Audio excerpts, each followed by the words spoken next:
उल्लास पल्लवित पालित सप्तलोकी निर्वाग कोरगित नेमगडाक्षलीला श्रीरंगहर्म्यदल मंगल दीपरेखा श्रीरंगराजमहिषीं श्रियमाश्रयामः श्रीरंगराजचरणाम्बुजराजगं श्रीमत्पराङ्कुशपदाम्बुजभृङ्गराजं श्रीभट्टनाथपरकालमुखाब्जमित्रं श्रीवत्ससिंहचरणं यदिराजमीडे मत्तொன்னு வேண்டாமனமே மதிளரங்கர் கத்தினம்மைத்த கடலினைக் கீழ் புத்த திருமாலை பாடும் சேர தொண்டரடி பொடி எம்பெருமானை எப்பொழுதும் பேசு பெரியவாச்சான் பிள்ளை பின்புள்ள வைக்கும் தெரியா வியாக்கியைகள் செய்வால் ஆரியாருடைய சாயல் பொருளை ஆரியர்கட்கி போது அருளே சாயல் ஆய்ந்தறிந்து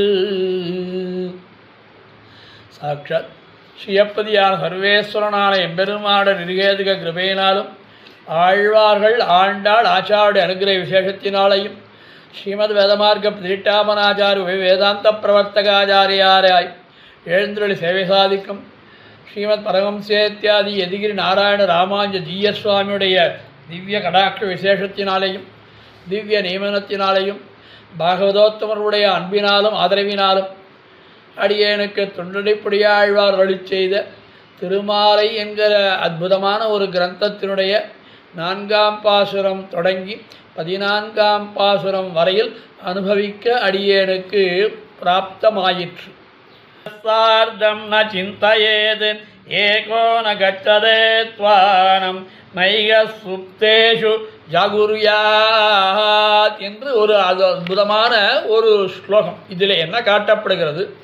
நல்ல பதார்த்தத்தை ஒருவனாக புஜிக்கலாகாது. இதேதான் திருப்பாவ அவதாரிகையிலும் பெரியவாச்சான் பிள்ளை முதலான ஆச்சாரர்கள் ஏகஸ்வாது நபுஞ்சீதா, இதைத்தான் தனியிருக்க கனி உண்ணேல் என்று தமிழிலேயே சொல்லுகிறார்கள். நல்ல பதார்த்தம் கிட்டியதானால் அதை ஒருவனாக புஜிக்கலாகாது. நற்பொருளை நல்ல ஆழமான உகந்தற்குரிய அர்த்தங்களை ஒருவனாக சிந்திக்கலாகாது. அதாவது மச்சித்தாக மத்கத பிராணாக போதயந்த பரஸ்பரம், அவன் நினைவை பரிமாறிக்கொள்ளுதல், அவன் நினைவை நினைத்து கொள்ளுதல் முதலான தனியாக சிந்திக்கலாகாது. அதற்கு பிறகு வழிப்பாதையில் ஒருவனாக செல்லலாகாது. ஒரு இடத்துக்கு போகிறோம்னா தனியாக போகக்கூடாது என்பதும் பலர் ஒரு சத்திரத்தில் அந்த காலத்திலே விதேச யாத்திரைகள் போகும்பொழுது ஆங்காங்கே சத்திரத்திலே தங்கி போவார்கள். இதெல்லாம் சாத்திரம் சொல்லுகின்ற ஒரு அர்த்தம். அதாவது பலர் தூங்குகையில் ஒருவன் விழித்திருக்க கூடாது என்று இப்படி அனுபூதாம்சம்னா என்ன?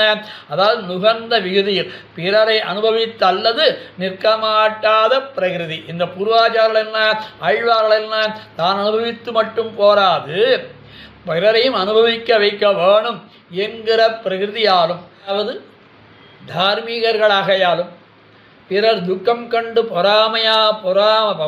துக்கம் கொண்டு பொறுக்க முடியாததாகையாலும் இவர்கள் பரோபதேசம் பண்ணுகிறார்கள் என்பது ஒரு காரணத்தை காட்டி, அதற்கு மேலே முதல் பாசுரத்திலே இந்த 4ஆம் பாசுரம் தொடங்கி 14ஆம் பாசுரம் வரையில் எதிர்க்கே சம்சாரிகள் இருப்பதாகவும், சம்சாரிகள் கேள்விகள் சில சம்சாரிகள்னா யாரு? இந்த பிறவியிலே உழல்பவர்கள். இந்த பிறவியிலே உழல்பவர்கள் அதாவது பிறத்தல் இருத்தல் இறத்தல் என்று மீண்டும் மீண்டும் புனரப்பி ஜனனம் புனரப்பி மரணம் என்று மீண்டும் மீண்டும் பிறந்து கொண்டே இருக்கிறார்களே, அப்படிப்பட்ட சம்சாரிகள், அதாவது துக்கத்திற்கு காரணமாக கர்மம் காரணமாக இவர்கள் பிறந்து கொண்டே இருக்கிறார்கள் அல்லவா?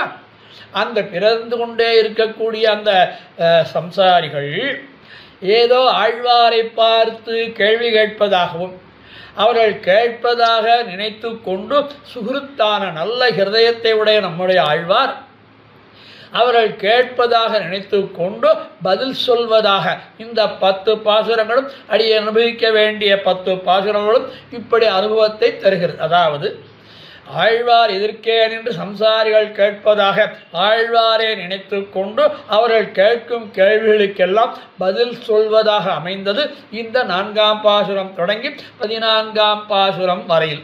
அதிலே முதல் பாசுரத்திலே அதாவது நாம் அனுபவிக்க வேண்டிய முதல் பாசுரம் அதாவது 4ஆம் இந்த 14இல் 1 பரோபதேசம் பண்ணுகின்ற 14 பாசுரங்களில் முதல் பாசுரம் அதாவது கணக்கு பிரகாரம் பார்த்தால் 4ஆம் பாசுரம்.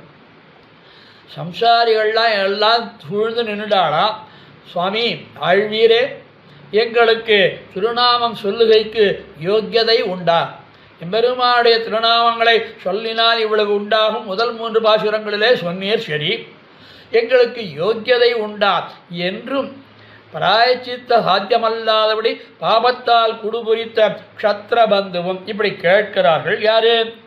இவர்களெல்லாம் என்னுடைய என்னுடைய எம்பெருமானுடைய திருநாமத்தை சொல்வதற்கு யோக்கியதை உண்டா என்று கேட்பதற்கு பிராயச்சித்த சாத்தியமில்லாதபடி மகா பாபிஷ்டனான அதாவது பாபத்தால் குடுபுரிந்த க்ஷத்ரபந்துவும் திருநாம சங்கீர்த்தனத்தாலே திருநாம பிரபாவத்தாலே பரமபத பிராப்தியை பண்ணினபடியே கேட்டார்க்கு. இப்படி பரமபத அது பாசுரத்தில் வதல்லவா அயோக்கியன் என்று அகல வழி உண்டோ என்ற இடத்திலும் நெடுங்காதவரை கண்டாதவரே இத்தை கேட்டு வைத்த பாபபலமான ஜென்மாதி கிளேசத்தை அனுபவிப்பதே என்று ஆச்சரியப்படுகிறார். இப்படி க்ஷத்ரபந்தனுடைய கதை தெரிந்தும் அவன் திருநாமத்தை உச்சரிப்பதினாலே அவன் பெற்ற பேற்றை அறிந்தும் இவர்கள் இப்படி துன்பப்படுகிறார்களே என்று ஆழ்வாருக்கு ஏற்பட்ட கலக்கத்தை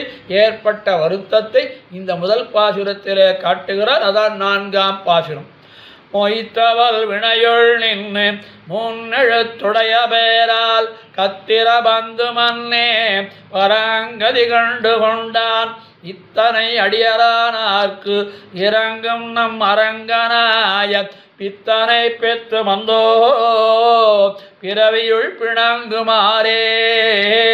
இப்படி பிறவியுள் பிணங்குமாறே அதாவது இந்த பிறவிக்குள்ளே மீண்டும் மீண்டும் பிறத்தலாகிற இந்த பிறவிக்குள்ளே பிணங்குமாறே மொய்த்தவல் வினையுள் நின்று மொய்த்தவல் வினை அதாவது பாபங்கள் மிகுந்து நான் முற்படா என்று மேல் விழுந்து மொய்த்து கொண்டு கிடக்கிறபடி நான் தான் முதல் பாவம் என்று ஒவ்வொரு பாவங்களும் நம்மை சூழ்ந்து கொள்ளுகிறது.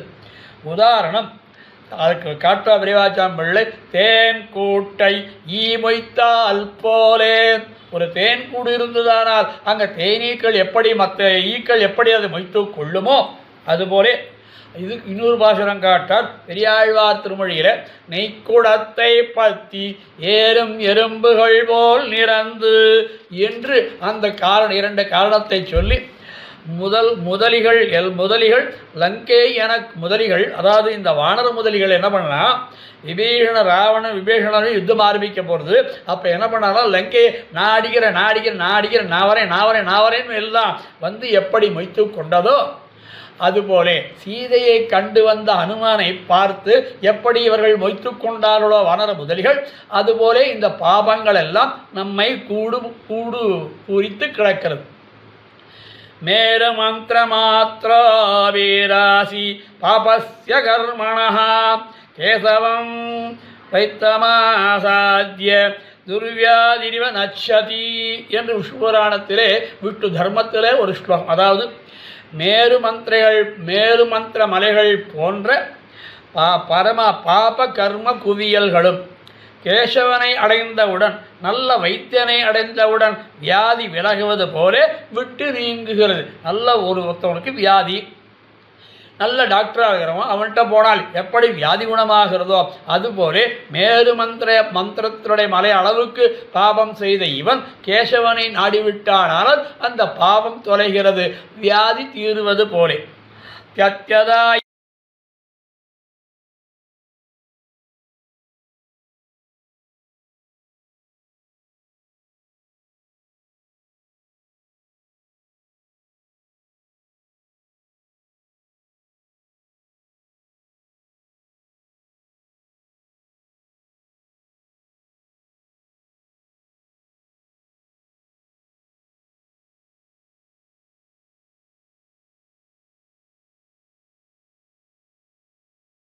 ஜெகத் சிருஷ்டியிலே எம்பெருமானுக்குண்டான சக்தி போரும் சேதனனுக்கு பாப சிருஷ்டியில் உண்டான சக்தி. இவன் பாபத்தை சேர்த்து கொள்வதற்கு என்ன சக்தி? ஏகப்பட்ட சக்தி. எம்பெருமானுக்கு எப்படி சிருஷ்டியை பண்ணும்போது சக்தி தேவைப்படுகிறதோ அதுபோல இவன் பாபத்தை குடுமுறித்துக் கொள்வதற்கு சக்தி ஏற்படுது. வல்வினை ஒரு பாபம், ஒரே ஒரு பாபம் தானே காலதத்துவம் உள்ளதனையும் அனுபவிக்க வேண்டியே இருப்பது இதனுடைய பாபம். ஒரே ஒரு பாவம் இருந்தால் போருமா? அந்த பாவமே காலதத்துவம் உள்ளதனையும் அது அனுபவிக்க வேண்டும்படியாக இருப்பது இது பலன். யத் பிரம்மகல்பனுயுதானுபவே பயனாஸ்யம் தத் கில்மிஷம் சிருஜதி ஜந்துரிய கணார்த்தே என்று ஒரு ஸ்லோகம். அதாவது யாதொரு பாபம் பல்லாயிரம் பிரம்மகல்பங்களை அனுபவித்தாலும் நசியாதிரை அழியாது. அந்த பாபத்தை இந்த ஜந்து இங்கு அரக்ஷண நேரத்திலே செய்கிறான். யாரு? நம்ம சம்சாரிகள். அந்த பாபத்தை இந்த ஜந்து இங்கு அரக்ஷண நேரத்திலே செய்கிறான். ஒரு சர்வசக்திக்கு போக்குதல், ஒரு சர்வசக்தியான எம்பெருமானுடைய கருணையினாலே நிர்கேதுக கிருபையினாலே போகுமே தவிர செய்ய வேண்டும்படி இருப்பதே பாபத்தின் கனம் இருக்கிறபடி. உள் நின்று, அதாவது வேள்விக்குரிய உலர்ந்த பலாச குச்சியை கையில் இல்லாதவன், அதாவது சமீதிடா பாணி போலே தானே சூழ்த்து கொண்டு கிடக்கிறது. நடுக்கடலிலே ஒரு க்ஷுத்ர ஜந்து நின்று அலையுமா போலே அணுபரிமாண வஸ்து பாபசமுத்திரத்திலே நின்று அலைகிறபடி. அதாவது ஒரு சின்ன துரும்பு சமுத்திரத்திற்குள்ளே மிதந்ததானால் சுற்றி சுற்றி வரும், அலைகள் மேலே வரும் கீழே வரும் மேலே வரும், சுற்றி சுற்றி சுழன்றடிக்கும் அல்லவா? அதுபோலே அணுபரிமாண வஸ்து எது? இந்த ஆத்மாவானது பாபசமூகத்திலே பாபசமுத்திரத்திலே நின்று அலைகிறபடி. ஆழ்வார் பாசுரம் காட்டார். சிறியனேனும் செய்வினையோ பெரிதால். திருவாய்மொழி 4:7 முதல் பாசுரத்திலே என்ன கடவதிரே நின்று இந்த பாபங்களுக்கு இடையாதொழிகை. அபூதபூர்வம் அவபாவிக்கும் வா சர்வம் சகேமே சகஜம் கிதுக்கம் கிந்து त्वदग्रे சரணாகதானாம் பராபவோ நாதனதே அனுரூபா. இது ஸ்தோத்திரத்திலே அளவந்தார் காட்டுகின்ற அற்புதமான ஒரு அர்த்தம். நாதனே, எம்பெருமானே, எனக்கு இதற்கு முன் ஏற்படாத என்ன துக்கம் இனிமேல் உண்டாகப் போகிறது? எல்லா துக்கங்களையும் பொறுத்து கொண்டே இருக்கிறேன். துன்பம் என்பது என்னிடம் கூட பிறந்தது அன்றோ.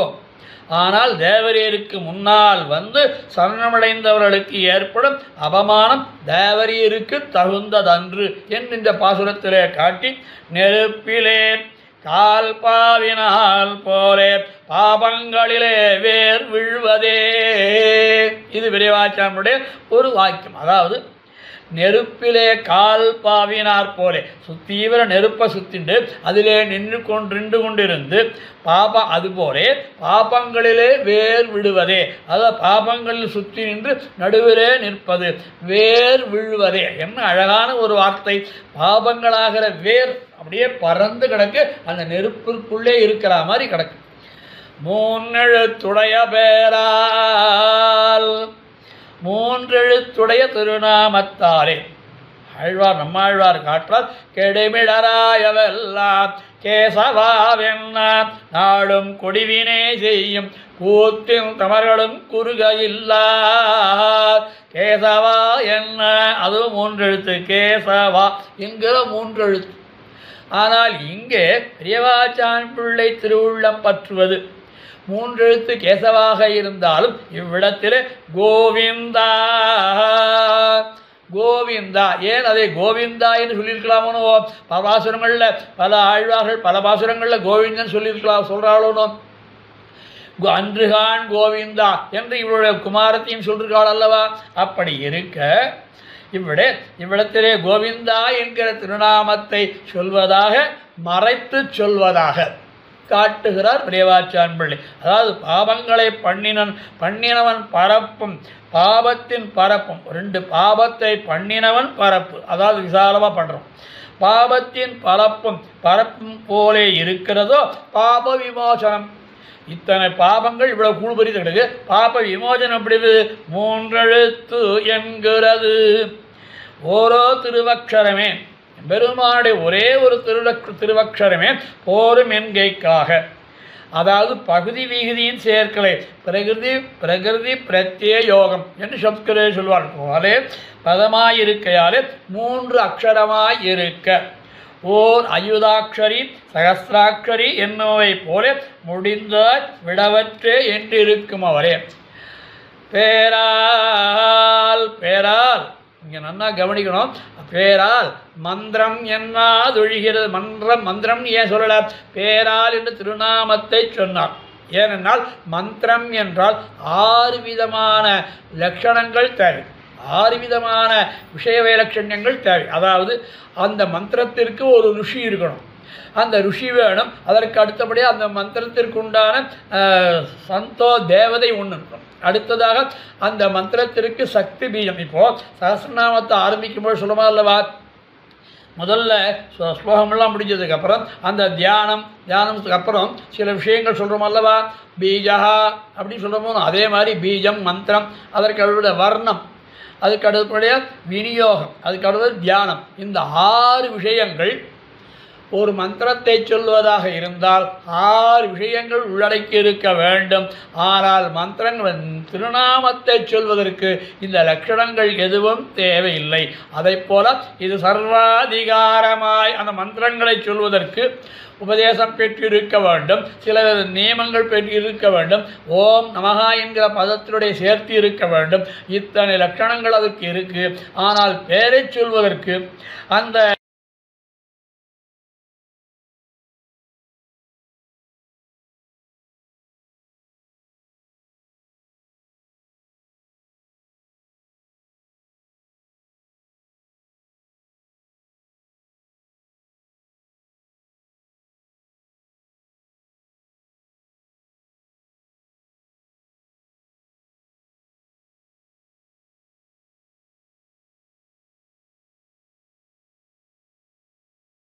ஒரு கேள்வி கேட்கிறார் விரைவாச்சான் பிள்ளை. அதாவது சம்சாரிகள் கேட்பதாக நினைத்து, அதாவது சுவாமி ஏன் திருநாமத்தை அந்த திருநாமத்தையே சொல்லியிருக்கலாமே, ருச்சி பிறந்த ஏன் சொல்லலைன்னா ருச்சி பிறந்தவன்று உபதேசிக்கைக்காக இவனுக்கு முதல்ல திருநாமத்தை சொன்னால் இந்த சௌக்கியங்கள் ஏற்படும் என்கிற ருச்சியை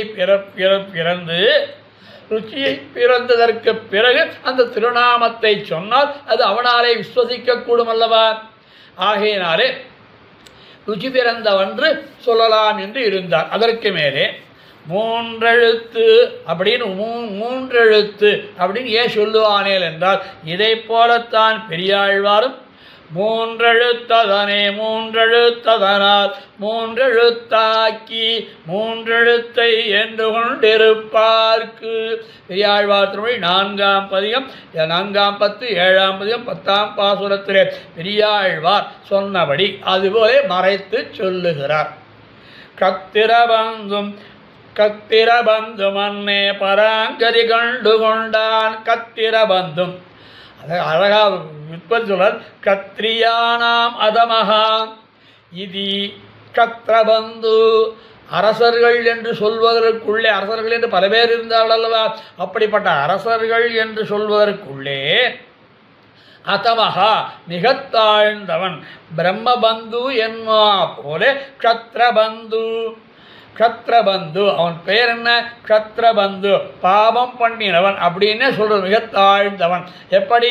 பிரம்மபந்து, பிரம்மத்திற்கு பரமாத்மாவிற்கு பந்து என்னுமா போல இவன் தண்ணீரில் தண்ணியான், அதாவது தாழ்ந்தவரில் மிக தாழ்ந்தவன். அப்படி சகாரத்தாலே சகாரம் அதாவது பந்தும் சக்திரபந்துவும் அந்த உம்மை தொகை அது எதை சொல்றது? சகாரத்தாலே பந்தும் தன்மைக்கும் அதாவது தாழ்ந்த நிலைமைக்கும் தாழ்ந்தவன் என்று நியமான இவனும். நம் முதலிகள் கோஷ்டியில் நாலூரான் என்னா போலே, நம்முடைய கோஷ்டியில் முதலிகள் கோஷ்டியில் நாலூரான் என்னுமா போலே ரிஷிகள் கோஷ்டியில் க்ஷத்ரபந்து என்னால், அதாவது நாலூரான்னு சொன்னால் பெரியவர்களெல்லாம் காதை பிடிச்சி போடலாம். அப்படி க்ஷத்ரபந்துன்னு திருநாமத்தை சொல்லிட்டா அப்படியே காதை புதைச்சி போடலாம். ஏன்னால் அந்த திருநாமத்தை அந்த நாமத்தை கூட கேட்பதற்கு தகுதியில்லாத நாமம்.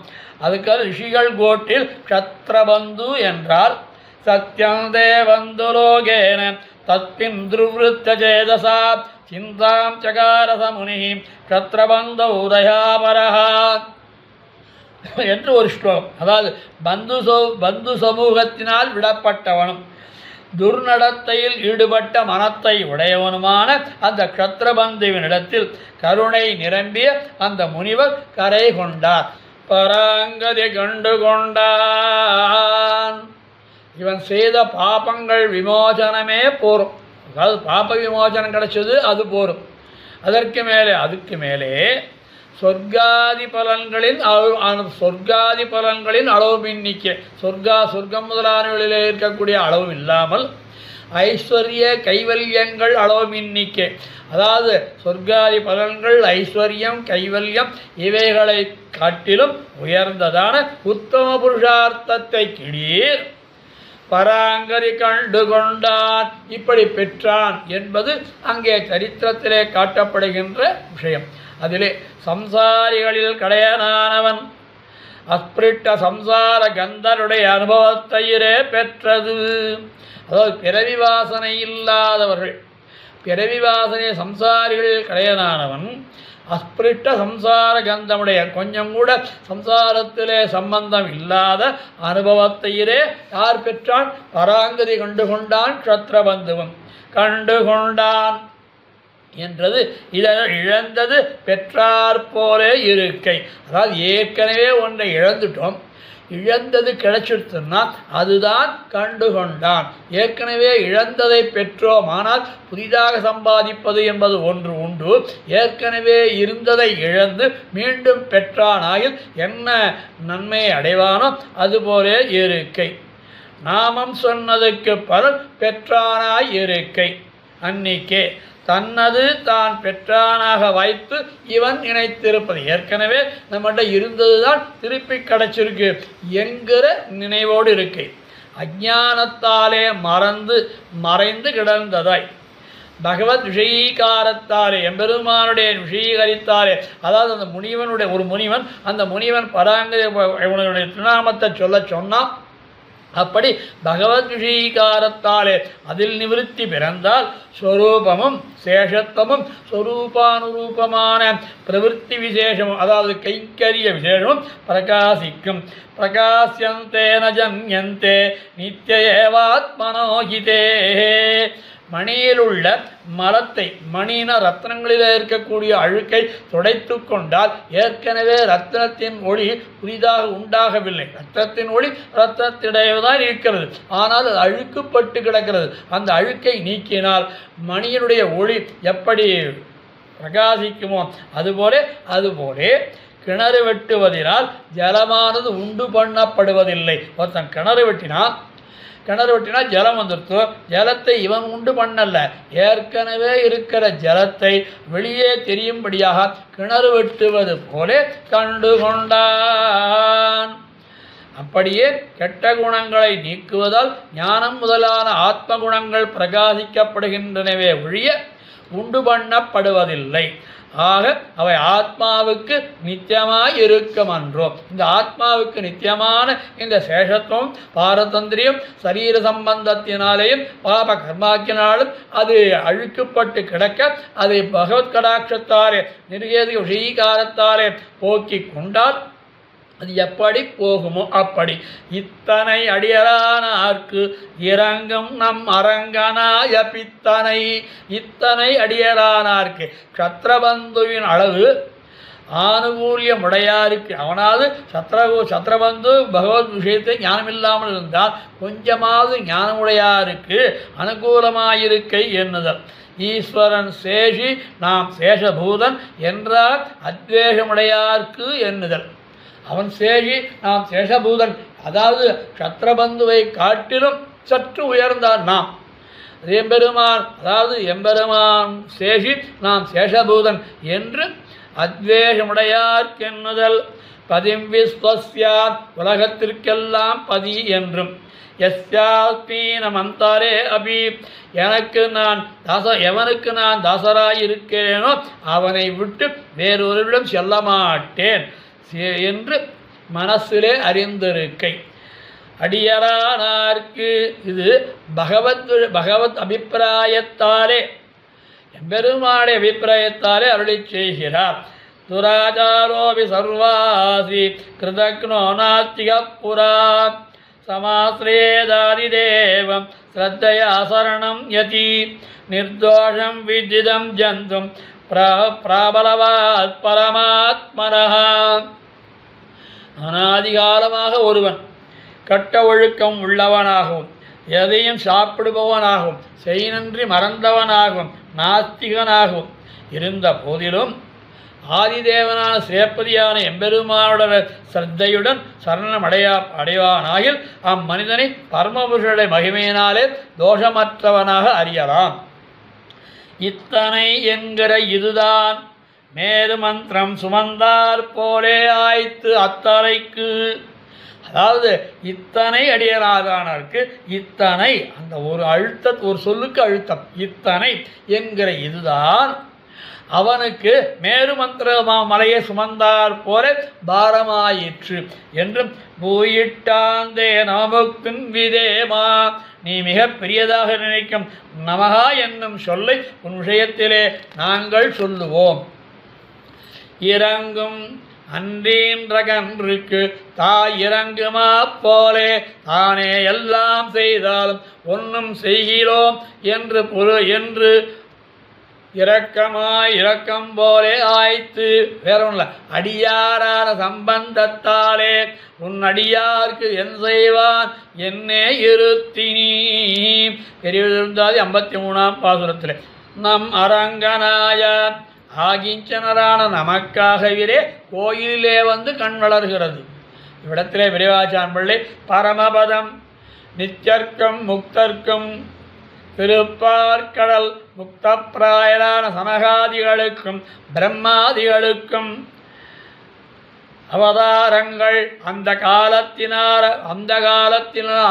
பாக்யாதிகளுக்கு கோயிலில் நிலை தேசகாலங்களுக்கு பிற்பாடரான நிர்பாகியர்க்கு முகம் கொடுக்கவிரே நாம் என்று க்ஷத்ரபந்துவோடு சகோத்திரிகளான நமக்கும் சுலபமாக நமக்கு சத்ரபந்து சமமாக நம்ம இஷ்டம். க்ஷத்ரபந்து நாம் என்பது நம் அரங்கனாய பாசனம். அதனால க்ஷத்ரபந்துவான சகோத்திரிகளான நமக்கும் சுலபனான இடம் என்கை. பித்தராகிறார் பூர்வாவஸ்தையில் ஞானமின்றியிலே ஒழிந்தார் தன்னையும் அறியாதே பிறரையும் அறியாது இருக்குமாம் என்னுமாம். தன்னை அறியதில்லை பிறரையும் அறியதில்லை, அதுதான் பித்தன். அதாகிறது கொள்ளுமவன் சிறுமை பார்த்தல் நம்முடைய சிறுமையை, கொடுக்கிறவன் பெருமை பார்த்தல் தன்னுடைய பெருமையை பார்த்தல், கொடுக்கக்கூடிய வஸ்துவினுடைய கொடையின் சீர்மையை பார்த்தும் செய்யாதிருக்கும் அறியாதவன் என்கை. பெற்றும் தான் குறைவாளனாய் ஆகிலும் இந்த குறை தீர்க்கும் ரட்சகன் இருந்த இடத்திலே செல்ல வேணுகிறே.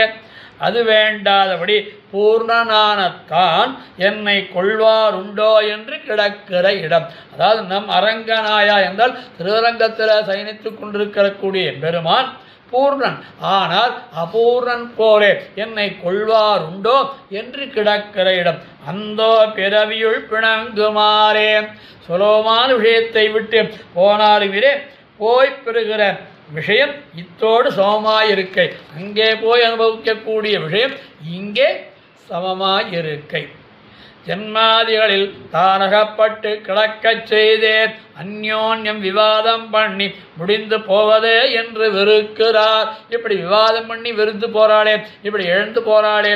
அந்தோ சர்வேஸ்வரனுக்கு ஸ்ரீகௌஸ்துவத்தோபாதி சுருக விஷயமான ஆத்மவஸ்து இப்படிவதே என்று தர்மகானி பிறந்தால், அதாவது ஒரு நல்ல தர்மாத்மாக்களாக இருக்கக்கூடியவர் ஏதானும் விஷயம் நடந்தால் ஐயோ ஐயோ ஐயோ படுகொலை படுகொலை படுகொலை என்று சொல்வா போலே தர்மகானியினாலே ஆழ்வாருக்கு இத்தசை பிறந்தது. பிராப்தமுமாய் சுலபமுமாய் சுசீலனுமான இவ்விஷயத்தை விட்டு, அதாவது பகவத் விஷயத்தை விட்டு, அது எப்படிப்பட்டது? பிராப்த விஷயம், அடைய வேண்டிய விஷயம். பிராப்தவுமாய் அது எப்படி இருக்கிறது? சுலபமாய் இருக்கிறது, சுசீலமாய் இருக்கிறது. இப்ப விஷயத்தை விட்டு அப்பிராப்தவுமாய் துர்லபமாய் துஸ்சீலமான விஷயங்களை பற்றி கிளேசிக்க கண்டால் தார்மிகரான இவர்கள் பொறுக்க முடியுமோ? தார்மிகளாக இருக்கக்கூடிய இவர்கள் இப்படி இழந்து கிடக்கிறாளே என்று நம் அரங்கன் என்கையாலே பிராப்தியும் சௌலபியமும் நம் அரங்கன், அதாவது நம் அரங்கன் என்று சேர்த்து சொல்வதாலே பிராப்தியும் சௌலபியமும் பித்தன் என்கையாலே சௌசீல்யமும் ஆக பிராப்தியும் சௌலபியமும் சௌசீல்யம் ஆகிய உடைய திருவரங்க எம்பெருமானை பெற்று வாழ இல்லாமல் இருக்கிறார்களே என்று ஆழ்வார் நொந்து மனது வேதைப்படுகிறார் என்று பரோபதேசம் பண்ணுகிறார். இந்த 4ஆம் பாசுரத்திலே 5ஆம் பாசுரம் ஆழ்வாரை பார்த்து சம்சாரிகள் கேட்பதாக சென்ற பாசுரத்திலே அனுபவித்தது போலே ஆழ்வாரை பார்த்து சில சம்சாரிகள் கேள்வி கேட்பதாகவும் அதற்கு ஆழ்வார் அவர்கள் கேள்விகளை உள்வாங்கிக் கொண்டு அதற்கு சமாதானம் சொல்வதாகவும் அனுபவிக்கப்பட்ட ஒரு அற்புதமான பிரகரணம் இது.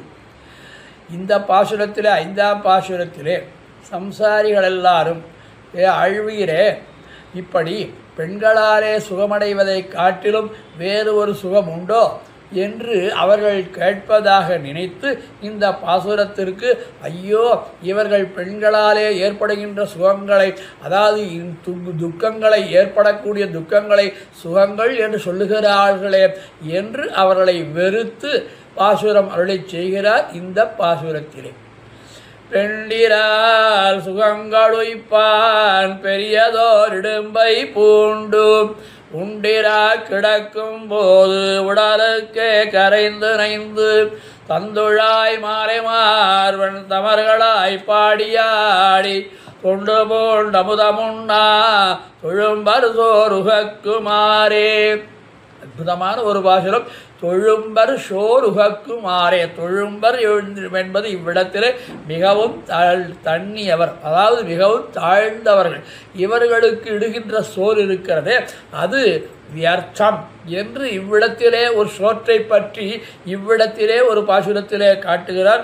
இதே ஆழ்வார் இன்னொரு பாசுரத்திலே சோற்றை வாங்கி நாய்க்கிடுமின் நீரே என்று 2 இடத்திலே இந்த ஒன்றும் சோறாக இருக்கக்கூடிய எம்பெருமானை விட்டு இந்த சாதாரணமான சோற்றிலே கண் வைக்கிறார்களே என்று தொழும்பர் சோறுகக்குமாறே. அதாவது ஆழ்வார் என்ன காட்டுறார்?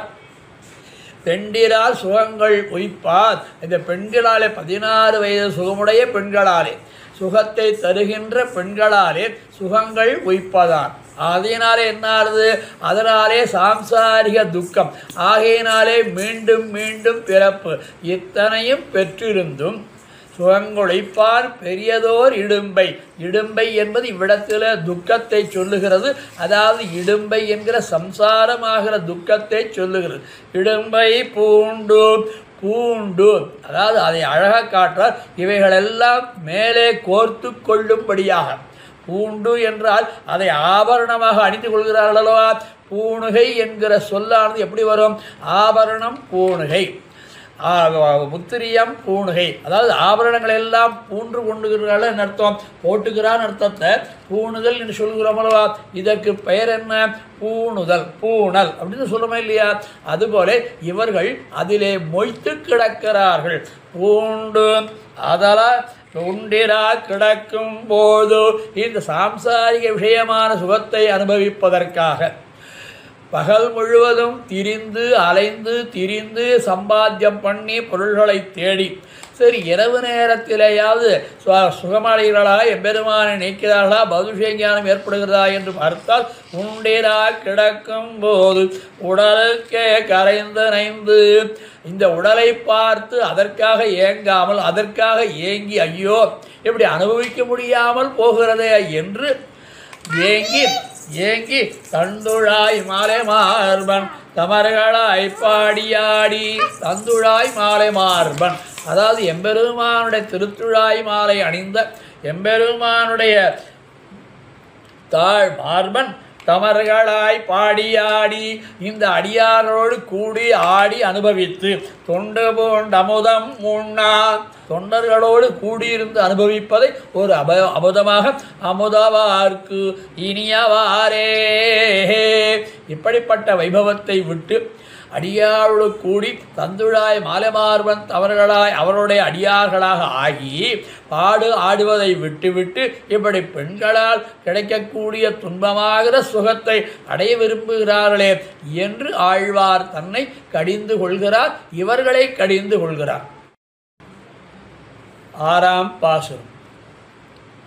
மரம் சுவர மதிலெடுத்து மறுமைக்க வெறுமை பூண்டு புறம் சுவரோட்டை மாடும் புரளும் போதறிய மாட்டீர். அறம் சுவராகி நின்ன அரங்கனார் காட்சியாதே புறம் சுவர் கோலம் செய்து புள்ளவ கிடக்கின் நீரே. இந்த பாசுரத்திலே இவர்கள் சம்சாரத்திலே உழன்று பெண்களாலாய சுகமடைக்குவோம் என்று சொல்லிக்கொண்டு திரிகிறார்களே, இவருடைய இழவை பார்த்து தீய வழியில் சென்று மீண்டும் மீண்டும் இந்த சம்சாரத்திலே மூழ்கி கிடக்கிறார்களே என்று அவர்களுக்கு சரி இதில் இருந்து மீண்டு வருகின்ற வழிகளை சொல்லலாமே என்று பார்த்து வழிகளை சொல்லத் தொடங்கினார். என்ன வழிகள்? அதாவது கீழே தொண்டர் பூண்ட அமுதம் உண்ணார் என்றும் கீழே பல பாசுரங்களிலே கீழே 4-5 பாசுரங்களிலே அந்த எம்பெருமானை பற்றிய திவ்ய திருநாமங்களை உபயோகிப்பதன் மூலமும் உபதேசித்தன் மூலமும் அதனுடைய அர்த்தங்களை தெரிந்து கொண்டு இப்படி இவர்கள் திருந்தி விடுவார்களோ என்று பார்த்து மீண்டும் மீண்டும் இவர்களை பார்த்து உபதேசிக்கிறார் இந்த பாசுரத்திலே. அதாவது மரம் சுவர் மதிலெடுத்து.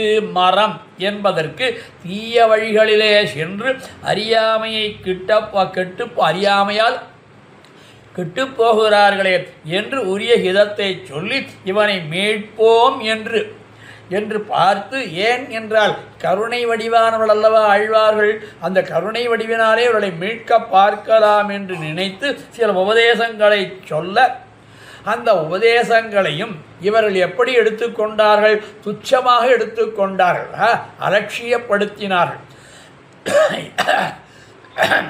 யார் போலே? ராவணன் போலே. ராவணனுக்கு விபீஷண ஆழ்வான் பல ஹிதோபதேசங்களை பண்ணினான் அல்லவா? அந்த பெரிய சீதா பிராட்டியை கொண்டு விட்டுவிடு என்று சொன்னான் அல்லவா? பல சமயம் சொன்னான் அல்லவா?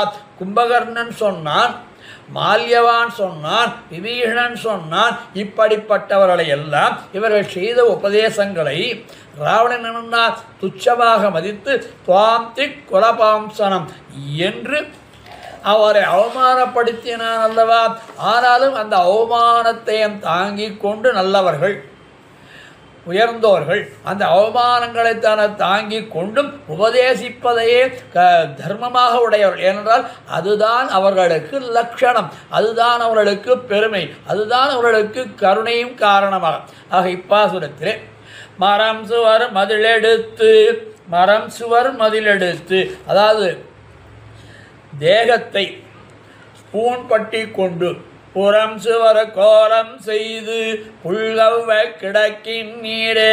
இந்த வரிய பாசுரத்திலே 4 வரிகள், அதாவது அறம் சுவர், மரம் சுவர், புறம் சுவர் என்று 3 விஷயங்கள் வருகிறது. புறம் மரம் சுவர் மதிலெடுத்து அதாவது இந்த உபதேசங்களை எல்லாம் கேட்காமல் இருக்கக்கூடிய திடகாத்திரமான மனதை உடையவர்கள். மரம் சுவர் அதாவது அந்த வெறுப்பு தோற்ற அந்த தைரியம், அது இது அவர்கள் உபதேசத்தை ஏற்காது இருக்கக்கூடிய தன்மை. புறம் சுவர் ஓட்டை மாடம் இந்த சரீரத்தில் 9 ஓட்டைகள் இருக்கிறல்லவா, நவத்வாரங்கள், அதில் இருக்கக்கூடிய இந்த சம்சாரத்திலே பொருளும்போதறிய மாட்டீர். அதாவது இந்த சம்சாரத்தினுடைய பிரிவு என்றால் ஒரு நாள் வரையுமோ நாம் அன்றைய தினம் எம்பெருமானுடைய பகவத்விஷய ஞானத்தை அறிய மாட்டீர். ஆகையினாலே அறம் சுவராகி நின்னா அறம் சுவர், அறத்தை ஒரு வடிவாக காட்டினால் அந்த வடிவாக இருக்கக்கூடியவன் எம்பெருமான். அதாவது ராமம் சர்மம் சனாதனம், கிருஷ்ணம் தர்மம் சனாதனம். ராமோ விக்கிரகவான் தர்மஹா, அறம் சுவர் மதிலெடுத்து புறம் சுவர் கோலம் செய்து அறம் சுவராகி நின்ன, அதாவது தர்மத்தையே வடிவாக உடையவனான, தர்மம் என்பதும் ஒரு உருவம் கொடுக்க முடியாத ஒரு பொருள். ஆனால் அதற்கு ஒரு உருவம் கொடுக்க வேண்டுமானால் அது சக்கரவர்த்தி திருமகனை காட்டுகிறது. ராமோ விக்கிரகவான் தர்மஹா என்றும் கிருஷ்ணம் தர்மம் சனாதனம் என்றும் இப்படி இருக்கக்கூடிய எம்பெருமான் அவன்தான் யாரு? அங்கே ராமபிரானாக தர்மத்தை வடிவுடையவனாக இருக்கக்கூடிய ராமபிரான், தர்மத்தை வடிவடைவனாக கிருஷ்ணனும். அப்படி அந்த இரண்டு பேருமே இப்படி எங்கே வந்து நின்றார்? திருவரங்கத்திலே வந்து கிடந்திருக்கிறார் எம்பெருமானாக.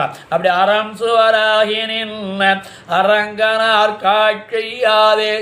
ஸ்ரீரங்கத்தில் இந்த பாசுரம் வருகின்ற வரையில் அபிநயம் வியாக்கியானங்கள்லாம் முடித்து இந்த ஆட்சியாதே என்பதற்காக திருவாராதனத்தை பண்ணி காட்டுவார் சுவாமி அரையர்கள். தாளத்திலே எம்பெருமானை ஏழப் பண்ணி எம்பெருமான் ரங்கநாதனுக்கு நம்பெருமாளுக்கு என்னென்ன திருவாராதனங்கள் நடக்கிறதோ இந்த 5 பாசுரங்களுக்கும், அதாவது காவல் பச்சை மொய்த்தா வேதம் என்று இந்த 5 பெண்டிர் என்று மரம் சுவர் இந்த 6 பாசுரங்களுக்கும் அபிநயம் ஆகி முதல் பாசுரத்திற்கு வியாக்கியானமாகி இந்த பாசுரம் வந்த வரையில் அறம் சுவராகி நின்ன அரங்கனார் காட்சியாதே என்கிற வரி வந்த உடனே நிறுத்திவிட்டு திருவாராதனத்தை பண்ணுவார்கள். நம்பெருமாளுக்கு திருவாராதனம் எப்படி நடக்கிறது அப்படின்னு தூப தீப வேத கோஷங்கள் முதலாக எல்லாவற்றையும் சொல்லி அதற்கு பிறகு அன்றைய தினம் அரையர்கள் தீர்த்தம் ஷடாரிகளெல்லாம் உண்டு. ஆக அப்படிப்பட்ட திருவாராதனத்தை அனுபவிக்கக்கூடிய அனுபவத்தை இந்த பாசுரத்திலே காட்டி அந்த அரங்கனார் காட்சியாதே புறம் சுவர் கோலம் செய்து இந்த சரீரத்திற்கு வேண்டிய அழகுகளையெல்லாம் பண்ணி கொண்டு இருக்கின்றீரே என்று புல்கவ கிடக்கின் நீரே, இப்படி அனர்த்தமாய் வியர்த்தமாய் காலத்தை கழிக்கின்றீர்களே என்று வெறுக்கிறார் ஆழ்வார் இப்பாசுரத்திலே. கீழே ஆழ்வார் புறம் சுவர் கோலம் செய்து என்று சரீரத்தினுடைய அலங்காரத்தை காட்டினார். சரீரத்திற்கு, அதாவது இந்த மாம்சம் முதலானவர்களால் நிறைந்த இந்த சரீரத்திற்கு உண்டான அழகை பேணுகிறீர்களே என்று சொன்னார்.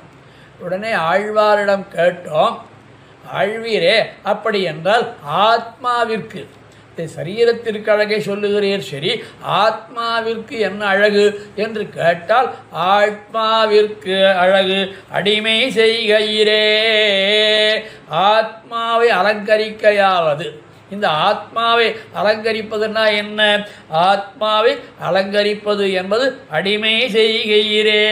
அதற்கு பிறகு இன்னடிசில் உண்பதும் பொன்னுடைமை பூண்பதும் பூந்தையில் சாந்துவதுமாய் நீங்கள் சரீரத்தை பேணி காத்து கொள்கிறீர்களே, இது என்ன விபரீதம் என்று ஆழ்வார் காட்டி 7ஆம் பாசுரத்திலே புலையரமாயினின்ன புத்தொடு சமணமெல்லாம் கலையர கத்தமாந்தர் காண்பரோ கேட்பரோதாம் தலையறு புண்டும் சாக சத்தியம் காண்மினையா சிலையினால் இலங்கை செத்த தேவனே தேவனாவான். உடனே இவர்கள் கேட்கிறார்கள், சரி சுவாமி, ஆத்மாவிற்கு அழகு அடிமை செய்வது, அந்த அடிமையை யாருக்கு செய்வது, யாரிடம் செய்வது என்று ஒரு கேள்வி எழ அதற்கு பதில் சொல்லுகிறார் ஆழ்வார், சிலையினால் இலங்கை செத்த தேவனே தேவனாவான். அதாவது பரமபுருஷோத்தமன் யார் என்றால் சிலையினால், வாளியினால், அதாவது அம்பினால், வில்லினால், அம்பினால் இலங்கை செற்ற, இலங்கையை வெற்றி கொண்ட தேவனே தேவனாவான் என்று இதற்கு இது, அதாவது இலங்கை சிலையினால் இலங்கை செத்தா தேவனே தேவனாவான் என்று நேரடியாக பரமாத்மாவான சிவப்பதியான நாராயணனே அவனே ரமபிரானாக வந்திருக்கிறார், அவனுக்கு அடிமை செய்ய வேண்டும், அதுதான் ஆத்மாவுக்கு அலங்கரிக்கை என்று சொல்லி உடனே சில பேர் குழப்பினார்கள். யாரு? புலையரமாயினின் புத்தொடு சமணமெல்லாம் கலையற கத்தமாந்தர் கண்பரோ கேட்பரோதாம். கீழ்ப்பாசுரத்திலே தொண்டு போண்டமுதமுன்னா தொழும்பர் என்றும் புள்ளவ கிடக்கின் நீரே என்று நம்மை பார்த்து எழுகிறாரே ஆழ்வார் என்று எங்களை இகழ்வதில் பயன் என்ன ஆழ்வாரே? சாஸ்திரங்களை நன்றாக கற்று தாத்பரியம் உணர்ந்த மனிதர்கள் நீச்ச தர்மமாக இருந்துள்ள பௌத்த சமண மதம் முதலிய மற்ற மதங்களையும் நெஞ்சாலே ஆராய்வாரோ? காதினால்தான் கேட்பார்களோ? மேலும் என் தலையானது அறுக்கப்பட்டாலும் நான் சாக மாட்டேன், அதனால் நான் சொல்வதில் உண்மையை பெரியோர்களே பாருங்கள். வில்லினார் இலங்கை சேர்த்தான் தேவனே தேவனாவான்,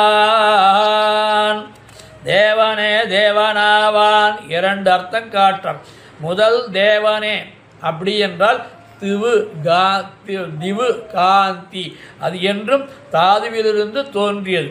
இரண்டாவது தேவனாவான் என்பது திவு கதி என்றும் தாதுவிலிருந்து தோன்றியது. அதாவது ராவணவதத்திற்கு பின் கையும் வில்லுமாய் தனிவீரனுக்குள்ள அழகெல்லாம் தோற்றும்படி நின்ற காந்தியை உடையவனே, அழகை உடையவனே, உங்களுக்கு கதியான, அதாவது எம்பெருமானுடைய திருவிழியில் தான் நமக்கு கதியான ஆசிரியக்கத்தக்கவர் பரம்பொருளாவான் என்று இரண்டு அர்த்தங்கள் தேவனே தேவனாவான் என்று சொல்லி இதிலே ஒரு ஐதிகியத்தை காட்டுகிறார் சுவாமிகள். கூரத்தாழ்வான் இஷ்டசித்தி என்னும் ஒரு புறசமய நூல், இஷ்டசித்தின்னு ஒரு புறசமய நூல், அதாவது பௌத்த சாங்கியம் சொல்கிறோமோ அந்த மாதிரி புறசமய நூலை அந்த எதேச்சையாக அங்கே போகும்பொழுது அதனை அந்த சமயத்தைச் சேர்ந்தவர்கள் சிலர் வாசித்து கொண்டிருந்தார்கள்.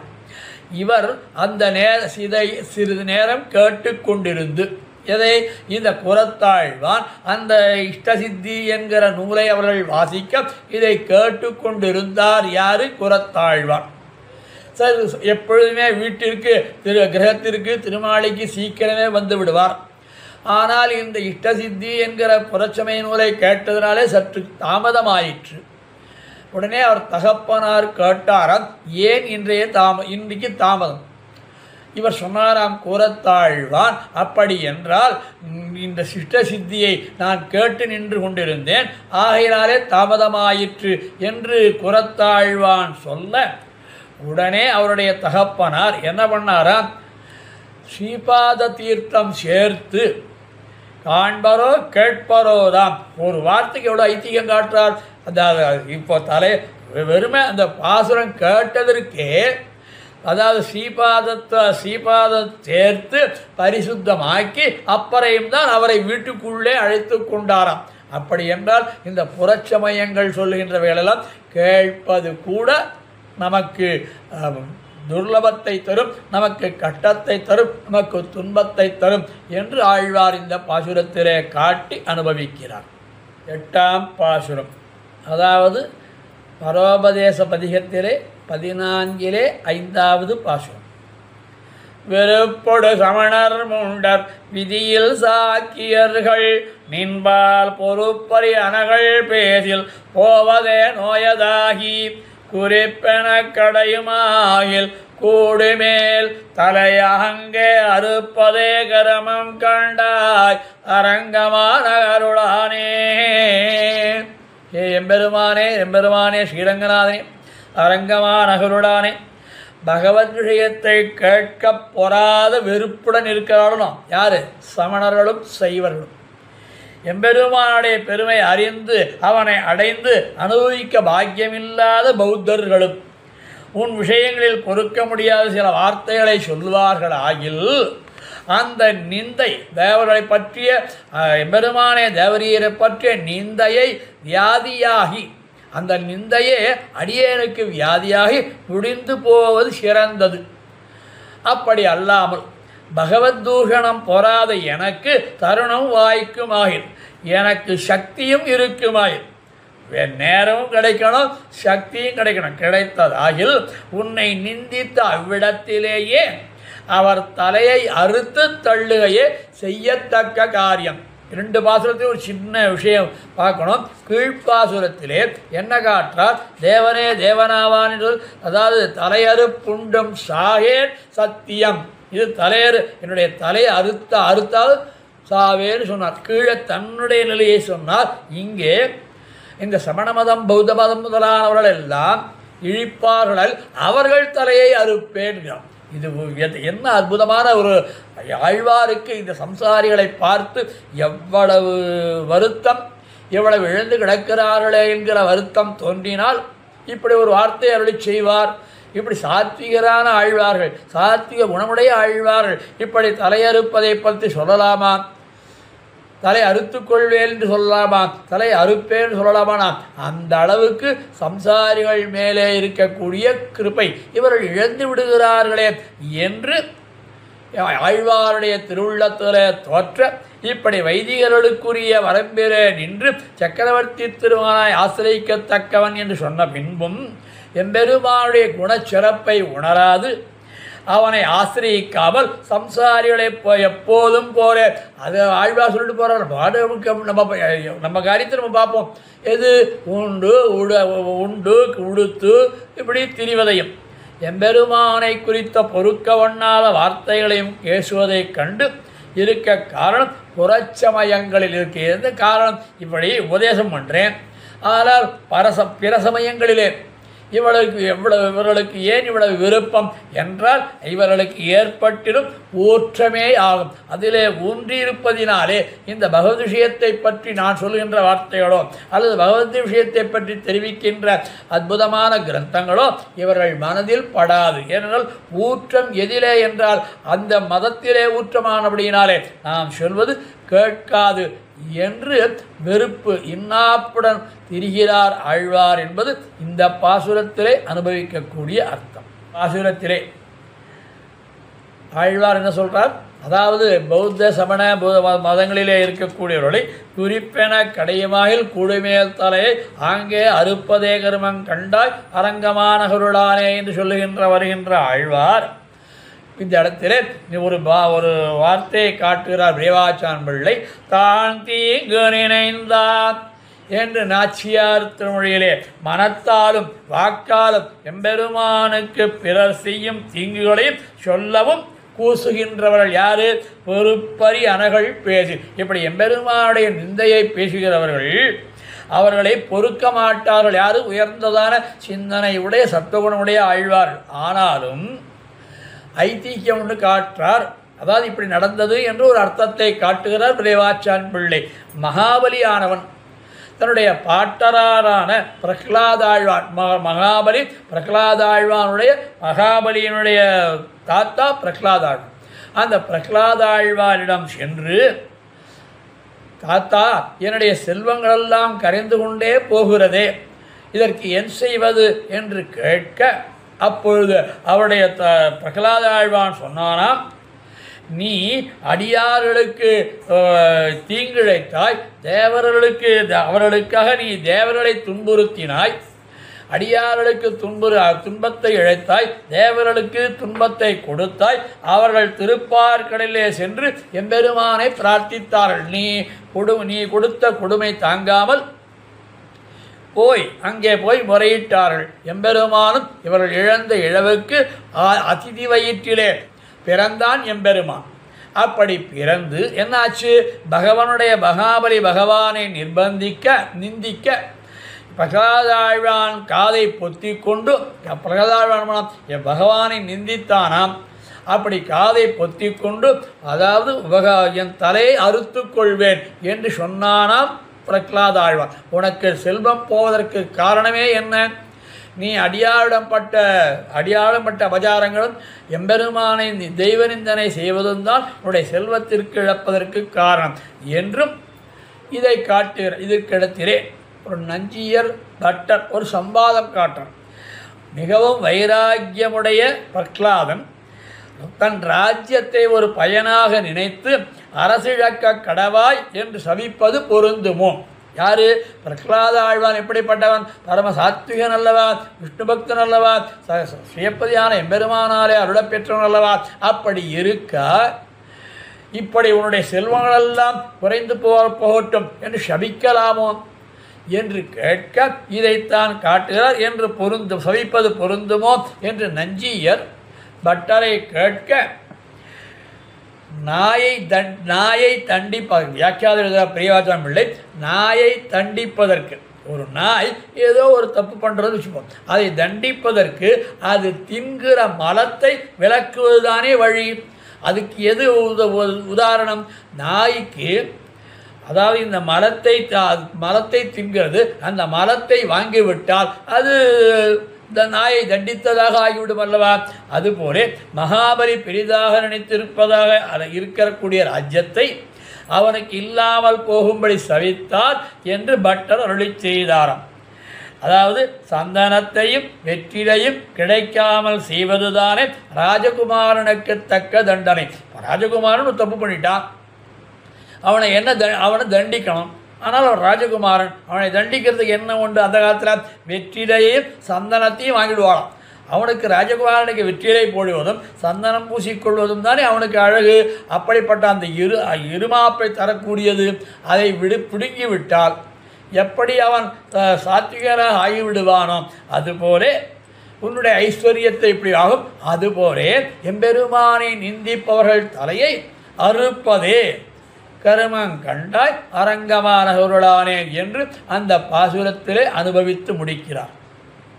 போவதே நோயதாகி என்று கீழே காட்டுகிறார் அல்லவா? அதிலே குரோரியத்ர பரீவாதோ நிந்தாவா அபவர்த பிரவர்த்ததே கர்ணோ தத்ர பாப்பிதோ கந்தவ்யா ததோ அந்யதா என்று ஒரு அற்புதமான ஒரு மனுஸ்மிருதி அதிலே அழகாக காட்ட, ரொம்ப விலட்சணமான தெரிந்து கொள்ள வேண்டிய, நாம் அனைவரும் தெரிந்து கொள்ள வேண்டிய ஒரு விஷயம். அதாவது எவ்விடத்தில் எவ்விடத்தில் குரோஹோ ஆச்சாரியனுக்கு அவதூறும், ஆச்சாரியனுக்கு அவமானத்தையும், ஆச்சாரியனுக்கு தூஷணத்தையும் ஏற்படுத்துகின்ற இடமோ அவ்விடத்திலே என்ன பண்ணணும் சொல்லப்படுகின்றனவோ அங்கு காதுகளையாவது அடைத்து கொள்ள வேண்டும். ஆச்சாரியனை யாராவது நிந்தித்தாரோ அல்லது தூஷணை பண்ணினாரோ அல்லது அவமானப்படுத்தினாரோ அந்த இடத்திலே அந்த வார்த்தைகளை கேட்பதற்கு என்ன பண்ணணும்? காதை பொத்திக்கணும். இரண்டாவதாக அந்த இடத்தில இருந்து விலகிவிட வேண்டும். அவ்விடத்திலே நம்மளை சங்காசம் வைத்துக் கொள்ளக்கூடாது. மீண்டும் அவர்களை தொடர்பு வைத்துக் கொள்ளவே கூடாது. ஏனென்றால் இவர்கள் பாகவதாரம் அசங்கியாபசாரம் முதலான பாவங்களிலே தள்ளி உண்டானவர்கள் அல்லவா? ஆகையினாலே அதைத்தான் ஆழ்வார் காட்டுறார். திருமங்கை ஆழ்வார் 11ஆம் பத்திலே எண்ணாத மானிடத்தை எண்ணாத போதெல்லாம் இனியவாரே என்று காட்டி பாசுரம் 9 நாம் அனுபவிக்க வேண்டிய பாசுரம் 9. மத்துமோர் தெய்வமுண்டே மதியிலா மானிடங்கள் உத்தபோதன்னினீங்கள் ஒருவனின் உணரமாட்டீர் அத்தமேல் ஒன்னறியீர் அவனல்லால் தெய்வமில்லை கத்தினம் மேய்த்தயந்தை கடலினை பணிமின் நீரே. கீழ்ப்பாசுரத்திலே சிலையினால் இலங்கை சத்தா தேவனே தேவனாவான் என்று சக்கரவர்த்தி திருமகன்தான் பரமாத்மா என்றார் கீழே. இப்பாசுரத்திலே கத்தினம் மேய்த்தயந்தை கன்றுகளை இந்துமேத்து வந்த காளாய் என்கிறார் அந்த கிருஷ்ணாவதார அனுபவத்தை சொல்லி அவனுடைய திருவடிகளை பணிமின் நீரே. இப்போ முதல் பாசுரத்திலையும் அதாவது கீழே 7ஆம் பாசுரம் 8ஆம் பாசுரத்திலே நேரடியாகவும் மறைமுகமாகவும் சொல்லி இந்த பாசுரத்திலே விஸ்தாரமாக காட்டுகிறார். மத்துமோர் தெய்வமுண்டே மதியிலா மானிடங்கள். இந்த சம்சாரிகள்லாம் என்ன பண்ணால் வேதாந்த ஞானம் இல்லாதவர்கள், அதாவது முன்பாசுரத்தை கேட்ட சம்சாரிகள் சான்றோரான ஆழ்வார் இகழ்வதற்கு அஞ்சி பௌத்தம் முதலான புறச்சமயங்களில் விருப்பத்தால் நாங்கள் எம்பெருமானை ஆசிரியிக்காமல் இருக்கவில்லை. நீர் சக்கரவர்த்தி திருமனை ஆசிரியுங்கோள் என்றீர். அவனோ அணுக ஒண்ணாதபடி பெரிய அரண்மனை, அந்த அரண்மனையிலே பலவிதமான காவலாளிகள், அப்படிப்பட்ட காவலாளிகள் இருக்கக்கூடிய அரண்மனையிலே இருக்கக்கூடிய சக்கரவர்த்தி திருமனை நாங்கள் அடைய முடியுமா? ஆழ்வாரை இவர்கள் கேட்டதாக நினைத்து அணுகினாலும் அப்படியே கிட்டக்க போனாலும் வசிட்டர் முதலானவர்களெல்லாம் இருந்து ராமபிரானை பக்கத்திலே அணுக விடுவார்களோ? அதனால் என்ன பண்ணுறது அப்படின்னு அவரால் தான் நாங்கள் ஆசிரியிக்காமல் இருக்கிறோம் என்று அவர்கள் சொன்னதாக நினைத்து பதில் சொல்கிறார். சரி, நமக்கு சர்வ சுலபனான கண்ணன் கத்தினை மேய்த்த எந்தை கடலினை பணிமின் நீரே, கத்தினை மேய்த்த கடலினைக்கு உடையவனாக இருக்கிறான் எம்பெருமான். அதாவது கன்று மேய்த்து இழுதுகந்த காளாய் என்றும் கன்று மேய்த்து போத்தி என்று ஆழ்வார்கள் பாசுரங்கள் காட்காள் அல்லவா? அப்படி கன்றுகளை மேய்த்த அந்த கண்ணன் பெருமாளை திருவடிகளை நீங்கள் அணுகுங்கோள், சரணடையுங்கோள். மதியிலா மானிடங்காள், அதாவது அறிவுகட்ட மூடர்களே சம்சாரிகளேங்கிறார். என்ன ஞானம் என்பது என்ன? மதியிலா மானிடங்கள். மதி என்றால் எது? பகவத் விஷய ஞானத்தை பெற்றிருப்பது ஒன்றுதான் விதி, அதாவது ஒன்றுதான் மதி. மற்றவைகள் எல்லாம் செருப்பு குத்தவோ பாதி என்கிறார் ஸ்ரீவஜன பூஷணத்திலே.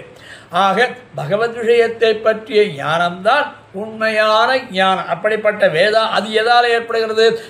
வேதாந்தங்களினாலேயும் ஆச்சாரிய உபதேசத்தினாலேயும் நல்லோடைய சகவாசத்தாலேயும் நமக்கு உண்டாகிற விஷயத்தை ஒரு உற்றமோ தண்ணி நீங்கள் ஒருவனன் உணரமாட்டீர். ஆகையால் நீங்கள் என்ன பண்ணுங்க? கத்தென மேய்த்த எந்தை கடலினை பணிமின் நீரே என்று இந்த பாசுரத்திலே கிருஷ்ணாவதாரத்திலே சரணடையுங்கோள் என்று காட்டி அனுபவிக்கிறார். ஏன் என்னால் இந்த பெரியவாச்சான் பிள்ளை வியாக்கியானத்தை ஒவ்வொரு வரியாக ஒவ்வொரு பிரதீபமாக எடுத்துக்கொண்டால் ஒரு பாசுரத்தை சொல்வதற்கே ஒரு நாள் ஆகிவிடும். ஆனாலும் ஜிஎஸ் சுவாமியுடைய திருவுள்ளத்திலே மற்ற எல்லாரும் அனுபவிக்க வேணும், இருக்கிற காலங்களிலே சுருக்கமாக அனுபவிக்க வேணும் என்பதற்காக அடியேன் இந்த வார்த்தையை விண்ணப்பிக்கிறேன் சுருக்கமாக. ஆண் விடையேடர்த்தார்க்கு ஆளானார் அல்லாதார் மானிடவர் அல்லர் என்று என் மனத்தை வைத்தேனே. இது பெரிய திருமொழியிலே 11ஆம் பத்து 7ஆம் பதிகம் 9வது பாசுரத்திலேயும் செங்கல் மால் நாமம் மறந்தாரை மானிடமாவையே இது 2ஆம் திருவந்தாதிலே புதத்தாழ்வார் காட்டுகின்றது.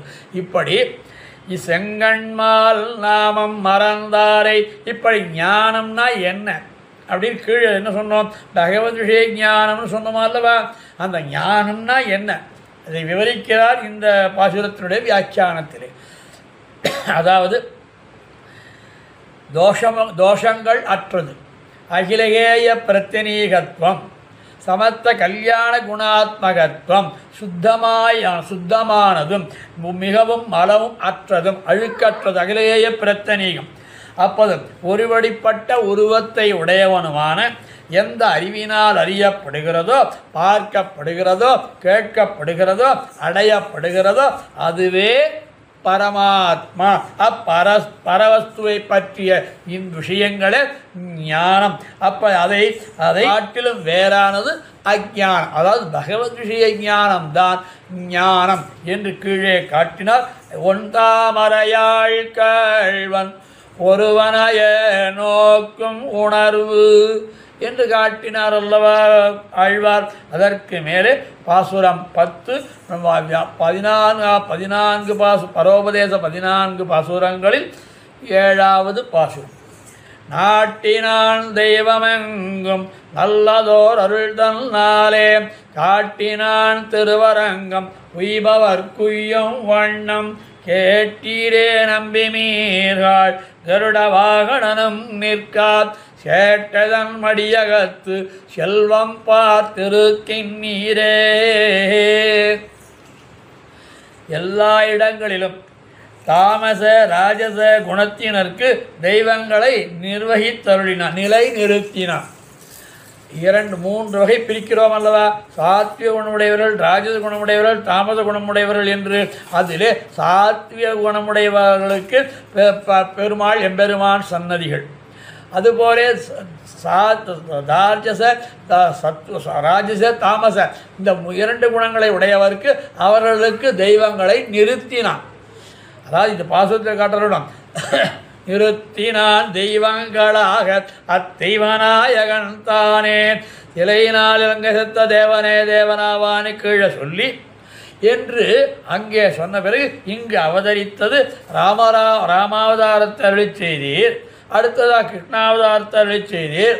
அப்படி கத்தினமேத்தை எந்த ராமாவதாரம் கிருஷ்ணாவதாரமும் சேர்த்து எங்கே இருக்கு? திருவரங்கத்தில் இருக்கக்கூடிய எம்பெருமானை காட்டுகிறார் ஆழ்வார். உஜ்ஜீவிக்க விருப்பமுள்ள சத்துவகுணமுள்ளவர்களுக்கு உஜ்ஜீவிக்கலாம்படி தனது ஒப்பற்றொரு கிருபையினாலே திருவரங்கத்தை காட்டி அருளினான். நாட்டினான் என்பதற்கு 3 அர்த்தங்கள் காட்டார். நாட்டினான், நிலை நிறுத்தினான். இரண்டாவதாக தான் அவர்களுக்கு அந்தர்யாமியாக இருந்தான். மூன்றாவதாக அவர்களை நிலநாட்டிய பழைய சொல்வதாகவும் சொல்லும்படியையும் கொள்ளலாம் என்று 3 காரணத்தை சொல்லி அதற்கு மேலே எம்பெருமான் அந்தர்யாமியாயில்லாவிடில் அந்த தெய்வங்கள் கொள்கம்பை பெறாத கொடி போலே ஆகிவிடுவார்கள் என்றும் அவரை முதலான கொடிகள் பந்தலிலே படர்வதற்காக சுள்ளிக்கால் நாட்டுவது போலே இவர் ராஜச குணம் தாமத குணம் மிக்கவர்கள் நேரே தன்னை அட்டமாட்டார்களாக, நேரே தன்னை கிட்டமாட்டார்கள். அவர்களுக்கு ராஜச குணம் இருக்கு, தாமத குணம் இருக்கு. அதற்கேற்க தெய்வங்களை நிலைநிறுத்தினான். அவர்கள் என்ன பண்ண வேணும்? படிப்படியாக அந்த தன்னை எட்ட வைக்கும் சுள்ளிக்கால் போலே மற்ற தெய்வங்களை நாட்டினான் என்றும் கொள்ளினான். நிறுத்தினான் தெய்வங்களாக என்று 5ஆம் பத்து திருவாய்மொழியில் ஆழ்வார் காட்டார். நிறுத்தினான் தெய்வங்களாக எங்கார் நம்மாழ்வாரும் இறையவர் அவரவர் விதி வழி அடைய நின்றனரே. இது திருவாய்மொழி நம்மாழ்வார் காட்டலாக அந்தர்யாமியாக நின்று. ஆனால் சுள்ளிக்கால் நடுவதற்காக நட்டால் பல தெய்வங்களை நிர்ணயித்தான். ஆனால் இவர்கள் சிலர் ராஜதாமத குணமுடைய சிலர் அந்தந்த தேவதைகளை பற்றி அந்த பெரிய கொள்கம்பான சுயப்பதியான நாராயணனை பற்றி கொள்ளாமல் போய்விடுகிறார்கள். இதெல்லாம் ரொம்ப இந்த பதத்தில் ஒவ்வொரு பாசுரத்திலையும் ஒரு உயிர் பதம் இருக்குது.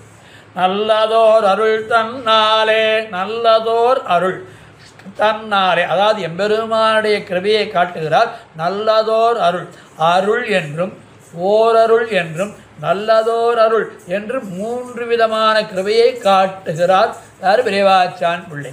அருள் ஜீவருடைய கர்மத்தை ஒட்டி அவருடைய மற்ற தெய்வங்களை பற்றும்படி செய்கிறான். அவரவர்கள் என்னென்ன கர்மாக்களை அனுபவிக்க வேண்டுமோ அந்தந்த கர்மாக்களுக்கு ஏற்ற மாதிரி மற்ற தெய்வங்களை பற்றப்படி செய்வது எதாலே? கிருபையாலே தான், எம்பெருமானுடைய கிருபையாலே தான் அதுவும் நடக்கிறது. இரண்டாவது ஓரருள், ஓரருள் ஒப்பற்ற அருள். அது என்னது?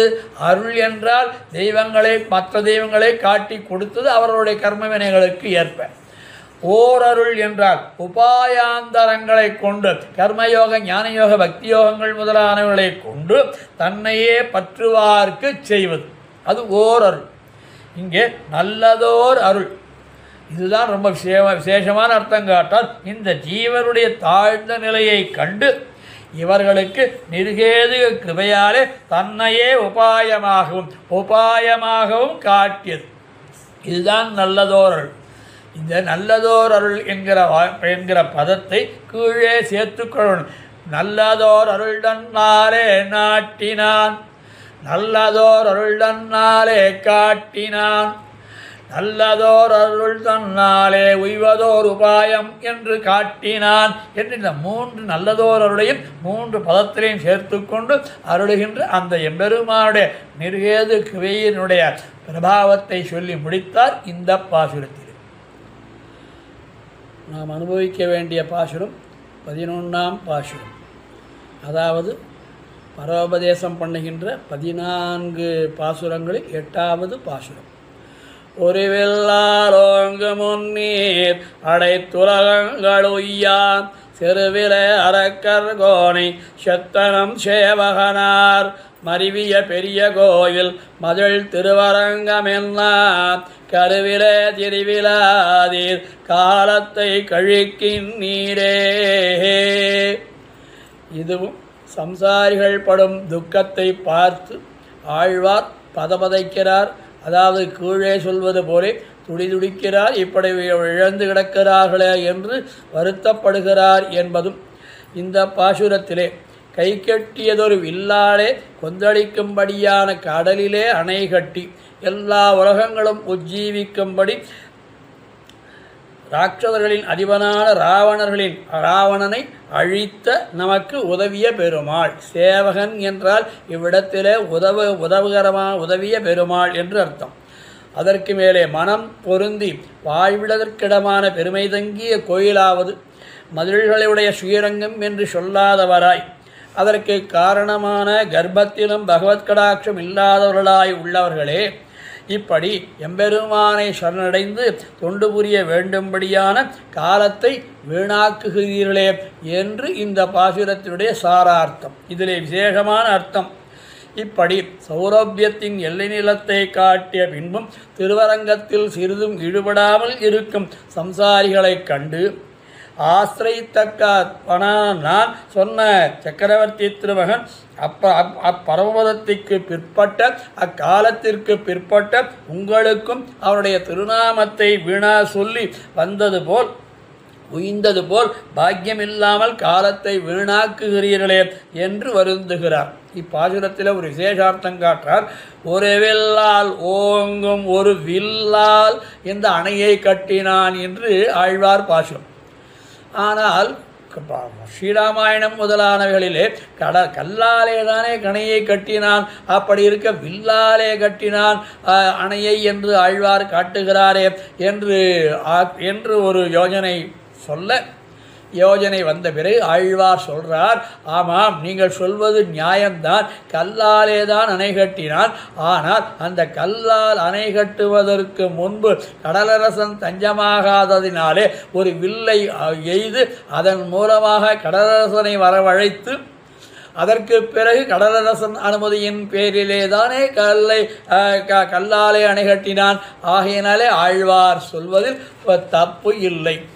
நம் சேவகனார், சேவகம் என்றால் வீரம் என்று ஒரு அர்த்தம். நம் என்று நம்பெருமாள் நம்மாழ்வார் அஞ்சியர் நம்பிள்ளை என்பர் அவரவரம் ஏத்தத்தால் என்று மாமணிகள் கொண்டாடுவது போல நம் என்று நம் சேவகனார், அதற்கு அற்புதமான அர்த்தம் காட்டார் விரியவாச்சான் பிள்ளை. சர்வேஸ்வரனுக்குரிய வீரத்தை சொல்லாமல் நமக்கு சேவகனார். இப்போ நம் சேவகனார் என்றால் சேவகம் என்பதற்கு வீரம் என்று அர்த்தம்.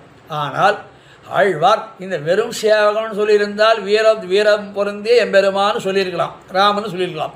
ஆனால் நம் சேவகனார் என்கிற அந்த அர்த்தத்தினாலே சர்வேஸ்வரனுக்குரிய வீரத்தை காட்டாமல் நமக்கு சேவகனாய் பரதந்திரனாய் இருப்பான் என்றும் கொள்ளலாம். அதாவது இந்த சேதன் ஒரு அஞ்சலி செய்தால் கைக்கூலி வாங்குகிறவன் தன் எஜமானனுக்கு ஆட்பட்டிருப்பது போல் காலம் உள்ள வரையிலும் இவனுக்கு ஆட்பட்டிருப்பான் என்று கருத்து. அதாவது ஒரு அஞ்சலியை பண்ணிவிட்டான், ஆனால் அந்த அஞ்சலிக்கு எம்பெருமான் ஆட்பட்டிருப்பான் என்பது. அதனாலே நம் சேவகனார் ஆர் என்று சேவகனார் நம் சேவகனார் என்று ஒரு பதத்துக்கு அர்த்தம்.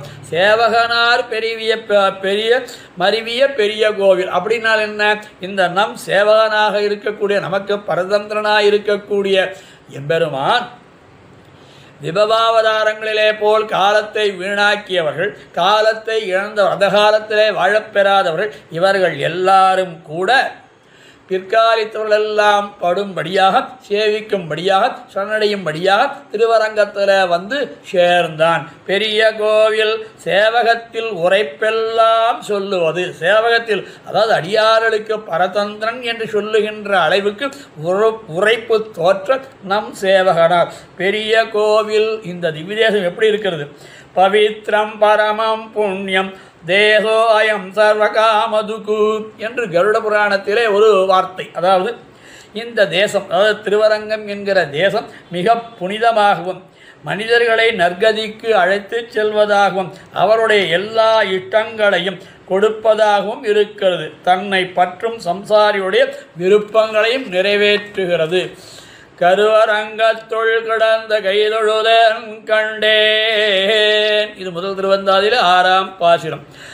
கருக்கோட்டி உள்கிடந்த கைதொழுதன் கண்டேன் திருக்கோட்டி அந்த திலம். இது 2ஆம் திருவந்தாதியில். ஆகையினாலே நித்தசூரிகள் பெறும் அனுபவத்தை நீங்களும் பெற வேண்டும் என்று சிறிது சிறிதாக உங்களை பழக்கி பொறுக்க அனுபவத்துக்கு உங்களுக்கு கொடுக்க வேணும் என்று அவன் வந்து இங்கே கிடக்க. எதுக்காக இங்கே வந்து கிடக்கிறான் அப்படின்னா பொறுக்க சாத்மிக்க அதாவது ஒருவனுக்கு தாகம் ஏற்பட்டதானால் அந்த தீர்த்தத்தை மொத்தமாக உள்ளே தள்ளினானால் அது பொறையேறிவிடும். ஆகியனால என்ன பண்ணுவான்? அந்த தாகம் தீர்க்கிறது கொஞ்சம் கொஞ்சமாக தீர்த்தத்தை பருகி அதற்கு பிறகு தாகம் தீர்ப்பது போலே அடியாருடைய விருப்பங்களையும் அடியார்களுக்கு நல்லவைகளையும் என்ன பண்ணுறான்?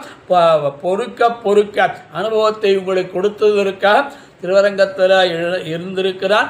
இப்படிப்பட்ட எம்பெருமானை விட்டு பிரிந்திருக்கிறீர்களே என்று தன்னுடைய வருத்தத்தை காட்டுகிறார் இந்த பாசுரத்திலே. 12ஆம் பாசுரம், அதாவது 14:9. நமனும் முத்கலனும் பேச நரையல் நின்னார்கள் கேட்காத் நரகமே சுவர்க்கமாகும் நாமங்கள் உடைய நம்பி அவனதோர் அரங்கமென்னாது அயர்த்தி வீழ்ந்தடிய மாந்தர் கவலையுள் படுகின்றார் என்று அதனுக்கே கவல்கின்றேனே. ஒரு சமயம் நரகத்திலே யமதர்மராஜனும் முத்கல பகவனும் பேசிக்கொண்டிருந்தார்கள். அப்படி பேசிக்கொண்டிருந்தவர்கள் எம்பெருமானுடைய பிரபாவத்தையும் திருநாம விபவத்தையும் பேசிக்கொண்டிருந்தார்கள். அப்படி பேசுகின்ற அந்த இதை காட்ட நரகத்திலே இருப்பவர்கள், நீ எம்பெருமானுடைய நாமம் சொன்னாய் என்று யமனின் அவ்வார்த்தைகளை கேட்டவுடனே அந்நரகம்தானே சொர்க்கலோகமாகும்படியான திருநாமங்களை உடைய பரிபூர்ணனான எம்பெருமானான அவருடைய திவ்யதேசம் திருவரங்கம் என்று சொல்வது. சிறந்த மனிதர்கள் பகவான் திருநாமத்தை மறந்து சிற்றின்பமாக பகுதியிலே விழுந்து துக்கத்திலே துக்கப்படுகிறார்களே என்று அதற்காகவே நான் கவலைப்படுகிறேன் என்பது இந்த பாசுரத்தினுடைய சாரார்த்தம். இதில் இருக்கக்கூடிய விசேஷார்த்தம், வாயாலே திருநாமத்தை சொல்லச் சொன்னீர், எங்கள் பாபத்தாலே விஷயங்களை பற்றி கண்டபடி பேச முடிகிறதே ஒழிய திருநாமம் சொல்ல முடிகிறதில்லை என்று சம்சாரிகள் கூறுவதாக நினைத்து ஆழ்வார் சொல்கிறார். அப்படி ஆனாலும் முதல்ல சொல்ல முடியவா சொல்லுங்கிறார் இந்த பாசுரத்திலே. அப்படி திருநாமம் சொல்ல முடியாதவர்கள் எம்பெருமானுடைய திருநாமம் சொல்வதை கேட்பதே உங்களை உய்விக்கும் என்று முத்கலோபாக்கியானத்தை கொண்டு சொல்லி இப்படிப்பட்ட திருநாமை மகிமையுடையவனுடைய ஊர் திருவரங்கம் என்று சொல்லி உய்யலாதிருக்க,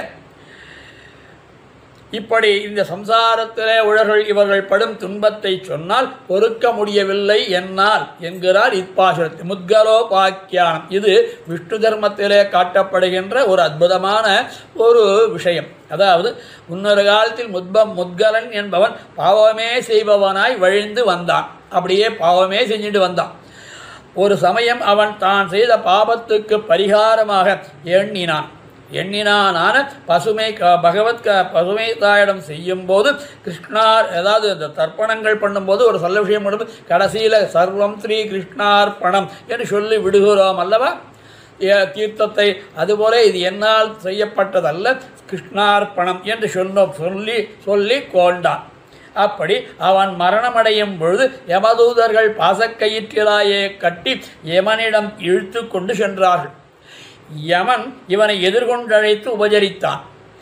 உன்னுடைய யமதூர்கள் என்னை கட்டி அழைத்து இழுத்து வர நீ என்னை உபசரிக்கிறாயே, இதற்கு காரணம் என்ன என்று முத்கலன் யமனிடம் கேட்டான். உன்னுடைய பெருமை அவர்களுக்கு தெரியாது, யாரு நரகலோகத்தில் இருப்பவர்களுக்கு தெரியாது, உனக்கும் தெரியாது. நீ ஒரு தரம் கிருஷ்ணநாமத்தை சொன்னதாலே, கிருஷ்ணார்ப்பணம் என்று சொன்னதினாலே உன்னை உபசரித்தேன் என்று திருநாம பிரபாவத்தை சொல்லிக் கொண்டிருந்தான் யமன். இப்படி நமனும் முத்கலனும் சொல்லிக் கொண்டிருந்த போது இங்கே நரகானுபவம் பண்ணி கொண்டிருந்தவர்கள் அதை கேட்டார்கள். கேட்டவுடனே திருநாமத்தை கேட்ட மகிமையினாலே அவர்களுக்கு நரகத் துன்பம் ஒழிந்து சொர்க்கம் போல் சுகமுண்டாயிற்று என்று இப்பாசுரத்திலே அருளிச் செய்கிறார். யமன் தனக்கு ஒய்வாயும் என்று நினைத்து திருநாமத்தை சொல்லலை. முத்கலன் எனக்கு திருநாமத்தை உபதேசிக்க வேணும் என்று அவனும் கேட்கவில்லை.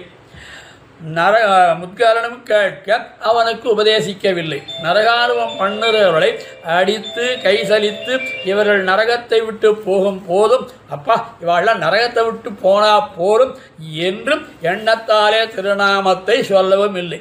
திருநாமம் சொன்ன ஒருவன் நரகம் புகுந்ததினாலே தன்னுடைய பதவிக்கு கேடு வந்து விடுமோ என்று பயந்து முக்தலனை எதிர்கொண்டாய்த்து திருநாமத்தின் பெருமையை சொன்னதே. அதற்கு மேலே விபீஷணனுக்கு இலங்கை ராவணவதம் முடிந்த பிறகு நரகமான இலங்கை சொர்க்கமாக மாறிற்று எம்பெருமானுடைய சங்கல்பத்தாலே.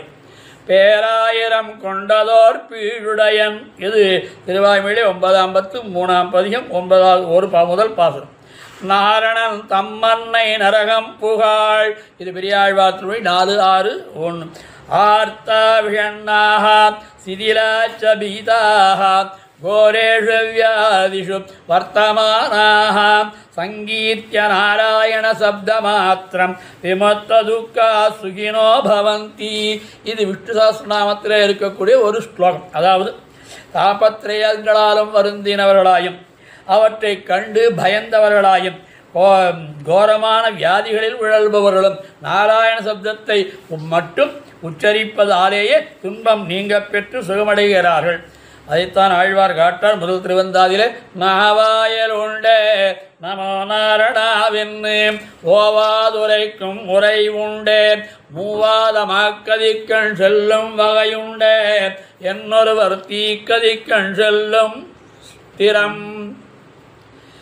அதனுக்கே கரைந்தனைந்து அதனுக்கே என்கிற ஏவகாரத்தால் தமக்காக கவலைப்படுதல் தமக்கும் பிறக்குமாக கவலைப்படுதல் என்று இரண்டும் இல்லாதபடி சம்சாரிகள் படும் துன்பத்திற்கு தாம் ஆற்ற ஒண்ணாதபடி துன்பப்படுவதை காட்டுகிறார். வைஷ்ணவ லட்சணம் எது அப்படின்னு காட்டுறார் வேவாச்சான் பிள்ளை.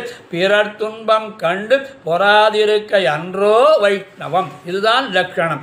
கவலை என்றால் இவ்விடத்தில் துன்பம், கவல்கிறேன் என்றால் துன்புறுகிறேன் என்று இந்த சம்சாரியுடைய நிலையை பார்த்து வருந்துகிறார் இந்த பாசுரத்திலே. பாசுரம் 13வது, அதாவது 14ல் 10வது பாசுரம். எரியும் நீர் வெறிகொள் வேலை மாநில துயிர்களெல்லாம் பெரிகொள் பூந்தொளபமாலை விண்ணவர் கோண ஏத்தான் அறிவிலா மனிதரெல்லாம் அரங்கமென் அழைப்பராயில் பொறியில் வாழ் நரகமெல்லாம் புல்லெழுந்தொழியும் அன்னே. அலைகள் வீசுகிற நீரையும் மாம்சத்தின் துர்நாற்றத்தையுடைய கடலாலே சூழப்பட்ட பெரிய விபூதியிலுள்ள பெரிய பூமியில் உள்ள ஆத்மாக்கள் யாவும் மிகுந்த பரிமளத்தையும் அழகையுடைய திருத்துழாய் மாலையாய் தரித்துள்ள தேவாதி தேவனான திருமாலை துதிப்பதற்கென்றே ஏற்பட்டுள்ளனர். இந்த அறிவில்லாத மனுஷரெல்லாம் திருவரங்கம் என்று சொல்வார்களானால் பஞ்சேந்திரியங்களில் வசப்பட்டு வாழ்கின்ற நரகம் போன்ற இவ்வுலகம் முற்றும் புல்முளைத்து பாழாகிவிடுமல்லவா? இதிலே விசேஷார்த்தம் காட்டுகிறார். இப்படி சம்சாரிகளை நோக்கி பலவிதமான நன்மைகளை சொல்லியும் அவர்களுக்கு அது ஒரு ஏறாமல் போயிடுத்து. என்னவோ உபதேசம் பண்ணிகிட்டே இருக்கார். ஆனால் ஏறாமல் இத்தனை தாழ்ந்தவர்களாக இருக்கிறார்களே என்று பாராமல், ஐயோ நாம் எவ்வளோ நாள் உபன்யாசம் பண்ணிட்டோம், உபதேசம் பண்ணிட்டோம், இவர்கள் திருந்தவில்லையே என்பதை இவருடைய தாட்சியை பாராமல் அவர்களுடைய வருந்தத்தக்க நிலையே பார்த்து தமக்குள்ளே இவர்கள் தங்களுடைய சொரூபம் எம்பெருமானுக்காகவே ஏற்பட்டது என்கிற அறிவில்லை. ஆனாலும் ஒரு நியமம் இல்லாலே வாயாலே திருவரங்கம் என்று சொல்வார்கள் ஆகி ஒரு, அதாவது சிவஜனபுஷத்தில் உள்ளலகாச்சார் காட்டுறா தேசகால நியமம் இல்லை, அதிகார நியமம் இல்லை, பல அப்படின்னு ஒரு சூழ்நிலை காட்டுறோம். அதுபோலே ஒரு நியமமும் இல்லாமல் வாயாலே திருவரங்கம் என்று சொல்வார்கள் ஆகில் நரகம் போன்ற இந்த சம்சாரமே புல்முளைத்து போயிருக்குமே என்று சொல்லிக் கொள்கிறார். இந்த மாநிலம், இந்த நிலம் எப்படி இருக்குன்னா 50 கோடி யோஜனை பரப்பளவுள்ள பூமி. ராமனுக்கு வனவாசத்தில் தொண்டு புரிவதற்காகவே ஏற்பட்ட லக்ஷ்மணனைப் போலே சம்சாரிகளையும் சிருஷ்டி காலத்தில் எம்பெருமான் படைத்து தன்னை அனுபவித்து துதிக்கைக்கே ஆகும். நரகம் மேலெழுந்த வாரியாக பார்த்தால் பார்ப்பவனுக்கு யமலோகம் நரகம் என்று தோன்றும். ஊன்றி பார்த்தால், அது உள்ளுக்குள்ளே விசேஷமாக அர்த்தம் பார்த்தால் அதற்கு போக பெரும் அஞ்சுவர்களாக ஆகாலே அதுவும் அவ்வளவு கொடியதாயிற்று. தன்னிடம் வாழ்வதே வாட்சி என்ற மயக்கத்தை விளைக்கிறது இந்த பூமி. இந்த பூமியானது தன்னிடம் வாழ்வதுதான் வாட்சி என்று விளைக்கிறது.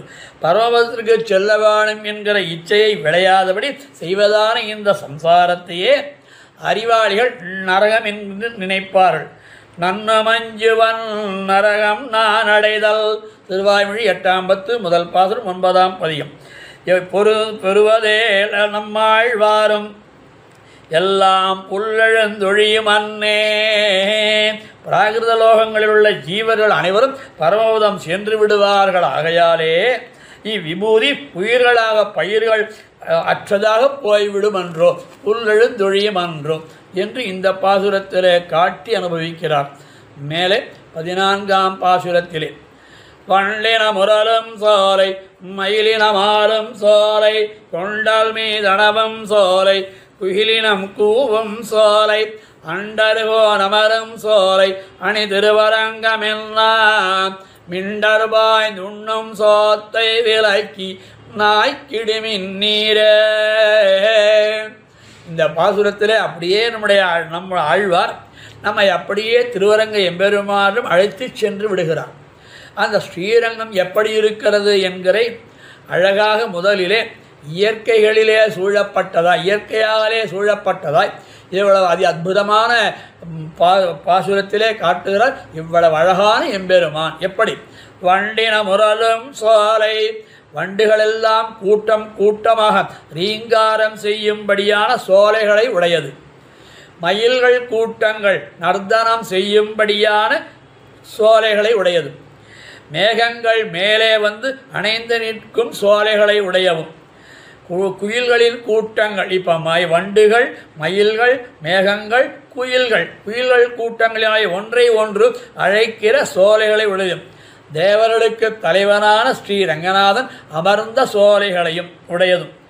சம்சாரத்துக்கு அடிமையாக ஆபரணமாக உள்ளவதுமான ஸ்ரீரங்கம். இந்த சம்சாரத்துக்கு ஆபரணமாக இருக்கக்கூடிய ஸ்ரீரங்கம் என்று வாயால் சொல்லாத, இவ்வளவு எம்பெருமான் நமக்கு கொடுத்த கரணகலேவரங்களை கொண்டு வாயினாலும் நன்றி சொல்லாத இப்படிப்பட்ட மூர்க்கர்களை மேல் விழுந்து சாப்பிடும் மூர்க்கர்கள் மேல் விழுந்து சாப்பிடும் சோற்றை, சோறு போனால் ஒரு விழுந்து பொங்கிடுவார், அப்படி சோற்றை அவர்கள் சாப்பிடாதபடி விலக்கி நீங்கள் நாய்க்கு போடுங்கோள். அண்டர் என்பது இடையர் என்றும் தேவர் என்றும் 2 அர்த்தத்தை காட்டுகிறார். இந்த பாசுரத்திலே விசேஷார்த்தம் என்ன காட்டுகிறார் என்றால், சம்சாரிகளை நேருக்கு நேர் பார்த்து உபதேசித்தும் அவர்கள் கேளாமையாலே தமக்கு தாமே சொல்லிக் கொடுப்பது போல் அவர்களுக்கு நன்மையை சென்ற பாசுரத்தில் உபதேசித்தும் 13ஆம் பாசுரத்தில் இப்படி பலவிதமாக நன்மையை சொன்ன போதிலும் அவர்கள் பகவத் விஷயத்தில் ஈடுபடாமல் இருப்பதை கண்டு அவரிடம் வெறுப்புற்று அவர்களுக்கு உபதேசித்ததால் வந்த துன்பம் தீர வாய்க்கசப்பு போவதற்காக ரொம்ப இவாளை எவ்வளோ உபதேசம் பண்ணுறது, எத்தனை வாசகங்கள் சொல்லியிருக்கோம், எத்தனை உபதேசம் பண்ணினோம், இவர்கள் திறந்தவில்லையே, கேட்பார் இல்லையே என்று வாய் கசப்பு போவதற்கு கீழே ஒரு புராணத்தில் காட்டால் ஸ்ரீமத் பாகவதம் பண்ணினார் வியாசர், அதற்கு முன்னாடி மகாபாரதம் பண்ணினார். அந்த மகாபாரதம் பண்ணினதுனாலே துன்புற்றார். அப்பொழுது நாரர் கண்ணன் பெருமானை குறித்து ஒரு ஸ்லோகம் பாசுரம் பண்ணும் புராணம் பண்ணும் சொல்ல ஸ்ரீமத் பாகவதம் மகிழ்ச்சியாலே பிறந்தது என்று சொல்லுகிறார் அல்லவா. அதுபோல இத்தனை உபதேசித்தும் இவர்கள் கேட்கவில்லையே என்று வாய் கசப்பு போவதற்கு கற்பூர கட்டியை வாயில் இட்டுக்கொள்வாரை போலே திருவரங்கத்தின் இனிமையை அனுபவித்து இப்படி இவர்களும் அனுசந்திக்க பிறந்தும் இது ஆதரவு இல்லாமல் இருக்கிறீர்களே என்று அவர்களை இகழ்ந்து 4வது பாசுரம் தொடங்கி மொய்த்தவால் வினையுள் நின்று செய்த பரோபசத்திலிருந்து மேழ்கிறார். இப்பாசுரம் ஆழ்வார் தமக்குத்தானே அனுபவிக்கும் பாட்டாய் இருந்த போதிலும் இது பரோபதேசத்திலும் சேருகின்றது. நல்லோருடைய அனுபவம் வழிந்த சொல் மற்றவர்களுக்கு கடைபிடிக்கத்தக்கது ஒன்றும். நல்லோருடைய சொல் சொன்னார்களானால் அதை கடைபிடிக்க வேண்டும் அல்லவா. அதை இந்த பாசுரத்திலே காட்டி அனுபவிக்கிறார். 14ஆம் பாசுரத்திலே ஆழ்வார் வண்டினம் உரலும் சோலை, மயிலினம் ஆலும் சோலை, கொண்டல் மீது அணவும் சோலை, குயிலினம் கோவும் சோலை என்றெல்லாம் சொன்னார் அல்லவா. அதற்கு சுவாபதேசம் என்ன, வண்டுகள்னா என்ன, குயில்கள்னா என்ன, மயில்கள்னா என்ன என்பதை சுவாபதேசத்திலே அழிவுநாள பெருமாள் நாயனார் ஆச்சாரிய உதயத்திலே 3ஆம் பிரகரணத்திலே சூத்திரம் 151 மிக அற்புதமாக அனுபவிக்கிறார். அப்போ இவைகள் எல்லாருமே சூழ்ந்து நின்று அனுபவிக்கக்கூடிய எம்பெருமான் என்று அர்த்தம் கொள்வதாகவும் கொள்ள வேணும். பற்றற்ற பரவகம் சராதலான நயாச்சலன் மெய்நாவன் நாதயாமுனர் போல்வாரை அன்னமென்னும் என்றும் தெய்வ வண்டோடே சேர்விக்கும் சேமமுடை நாரதன் முனிவாகனர் தம்பிரான் போல்வாரை வண்டு தும்பி என்னும் பராபிமானத்தில ஒதுங்கின நம்பி கண்பர் தரமீதடி பொடி உடையவர் உடையார் போல்வாரை கிளி பூவை குயில் மயில் என்னும் நல்ல பதத்தையும் வேண்டன் என்னும் தனிப்பெரும் பித்தர் நம் முதலிகள் போல்வாரை நாரை கொக்கு குரு என்னும் பரசமூர்த்தியே பேரான அன்பு கூறும் அடியவர் உரையிலிடாதவர் புயற்கை அருள் மாறி குணந்திகள் கொண்டல் போல்வாரை மேகமென்னும். ஆக இந்த பாசுரத்திலே அனுபவிக்கக்கூடியவர்கள் ஆழ்வார்களும் ஆச்சாரியர்களும். இப்படி தொண்டரடி பொடி ஆழ்வார் அவருடைய திருமாலையிலே 4ஆம் பாசுரம் தொடங்கி 14ஆம் பாசுரம் வரையில் அடியேனுக்கு லபித்த இந்த சிறிய வாக்கைங்கரியத்தை ஸ்ரீமத் வேதமார்க்க 18ஆச்சாரியர் வேதாந்த பிரவர்த்தகாச்சாரியார் எழுந்தருளி சேவை சாதிக்கும் மேல்கோட்டை எதிகிற நாராயண ராமானுஜீயர் சுவாமியுடைய திருவடிவாரத்திற்கு அடியேனுடைய புஷ்பங்களாக சமர்ப்பித்து ஆழ்வார் சமர்ப்பித்த புஷ்பம் போல அடியேனுடைய வாக்கைங்கரியத்தை அவருடைய திருவடிகளிலே சமர்ப்பித்து அடியேன் விடைபெறுகிறேன். சர்வாபஜாரான் க்ஷமஸ்வ. அடியார்கள் வாழ அரங்க நகர் வாழ கடகோபம் தொந்தமனூல் வாழ கடல் சூழ்ந்த மனுலகும் வாழ மணவாழ மாமுனியே இன்னும் ஒரு 100 ஸ்ரீமதே ரம்மஜா மாத்ரு முனீந்திராய மகாத்மனே ஸ்ரீரங்கவாசினே பூயாத் நித்யஸ்ரீ நித்யமங்கலம். ஆழ்வார் எம்பெருமானார் ஜீயர் திருவடிகளே சரணம். ஆச்சாரியன் திருவடிகளே சரணம்.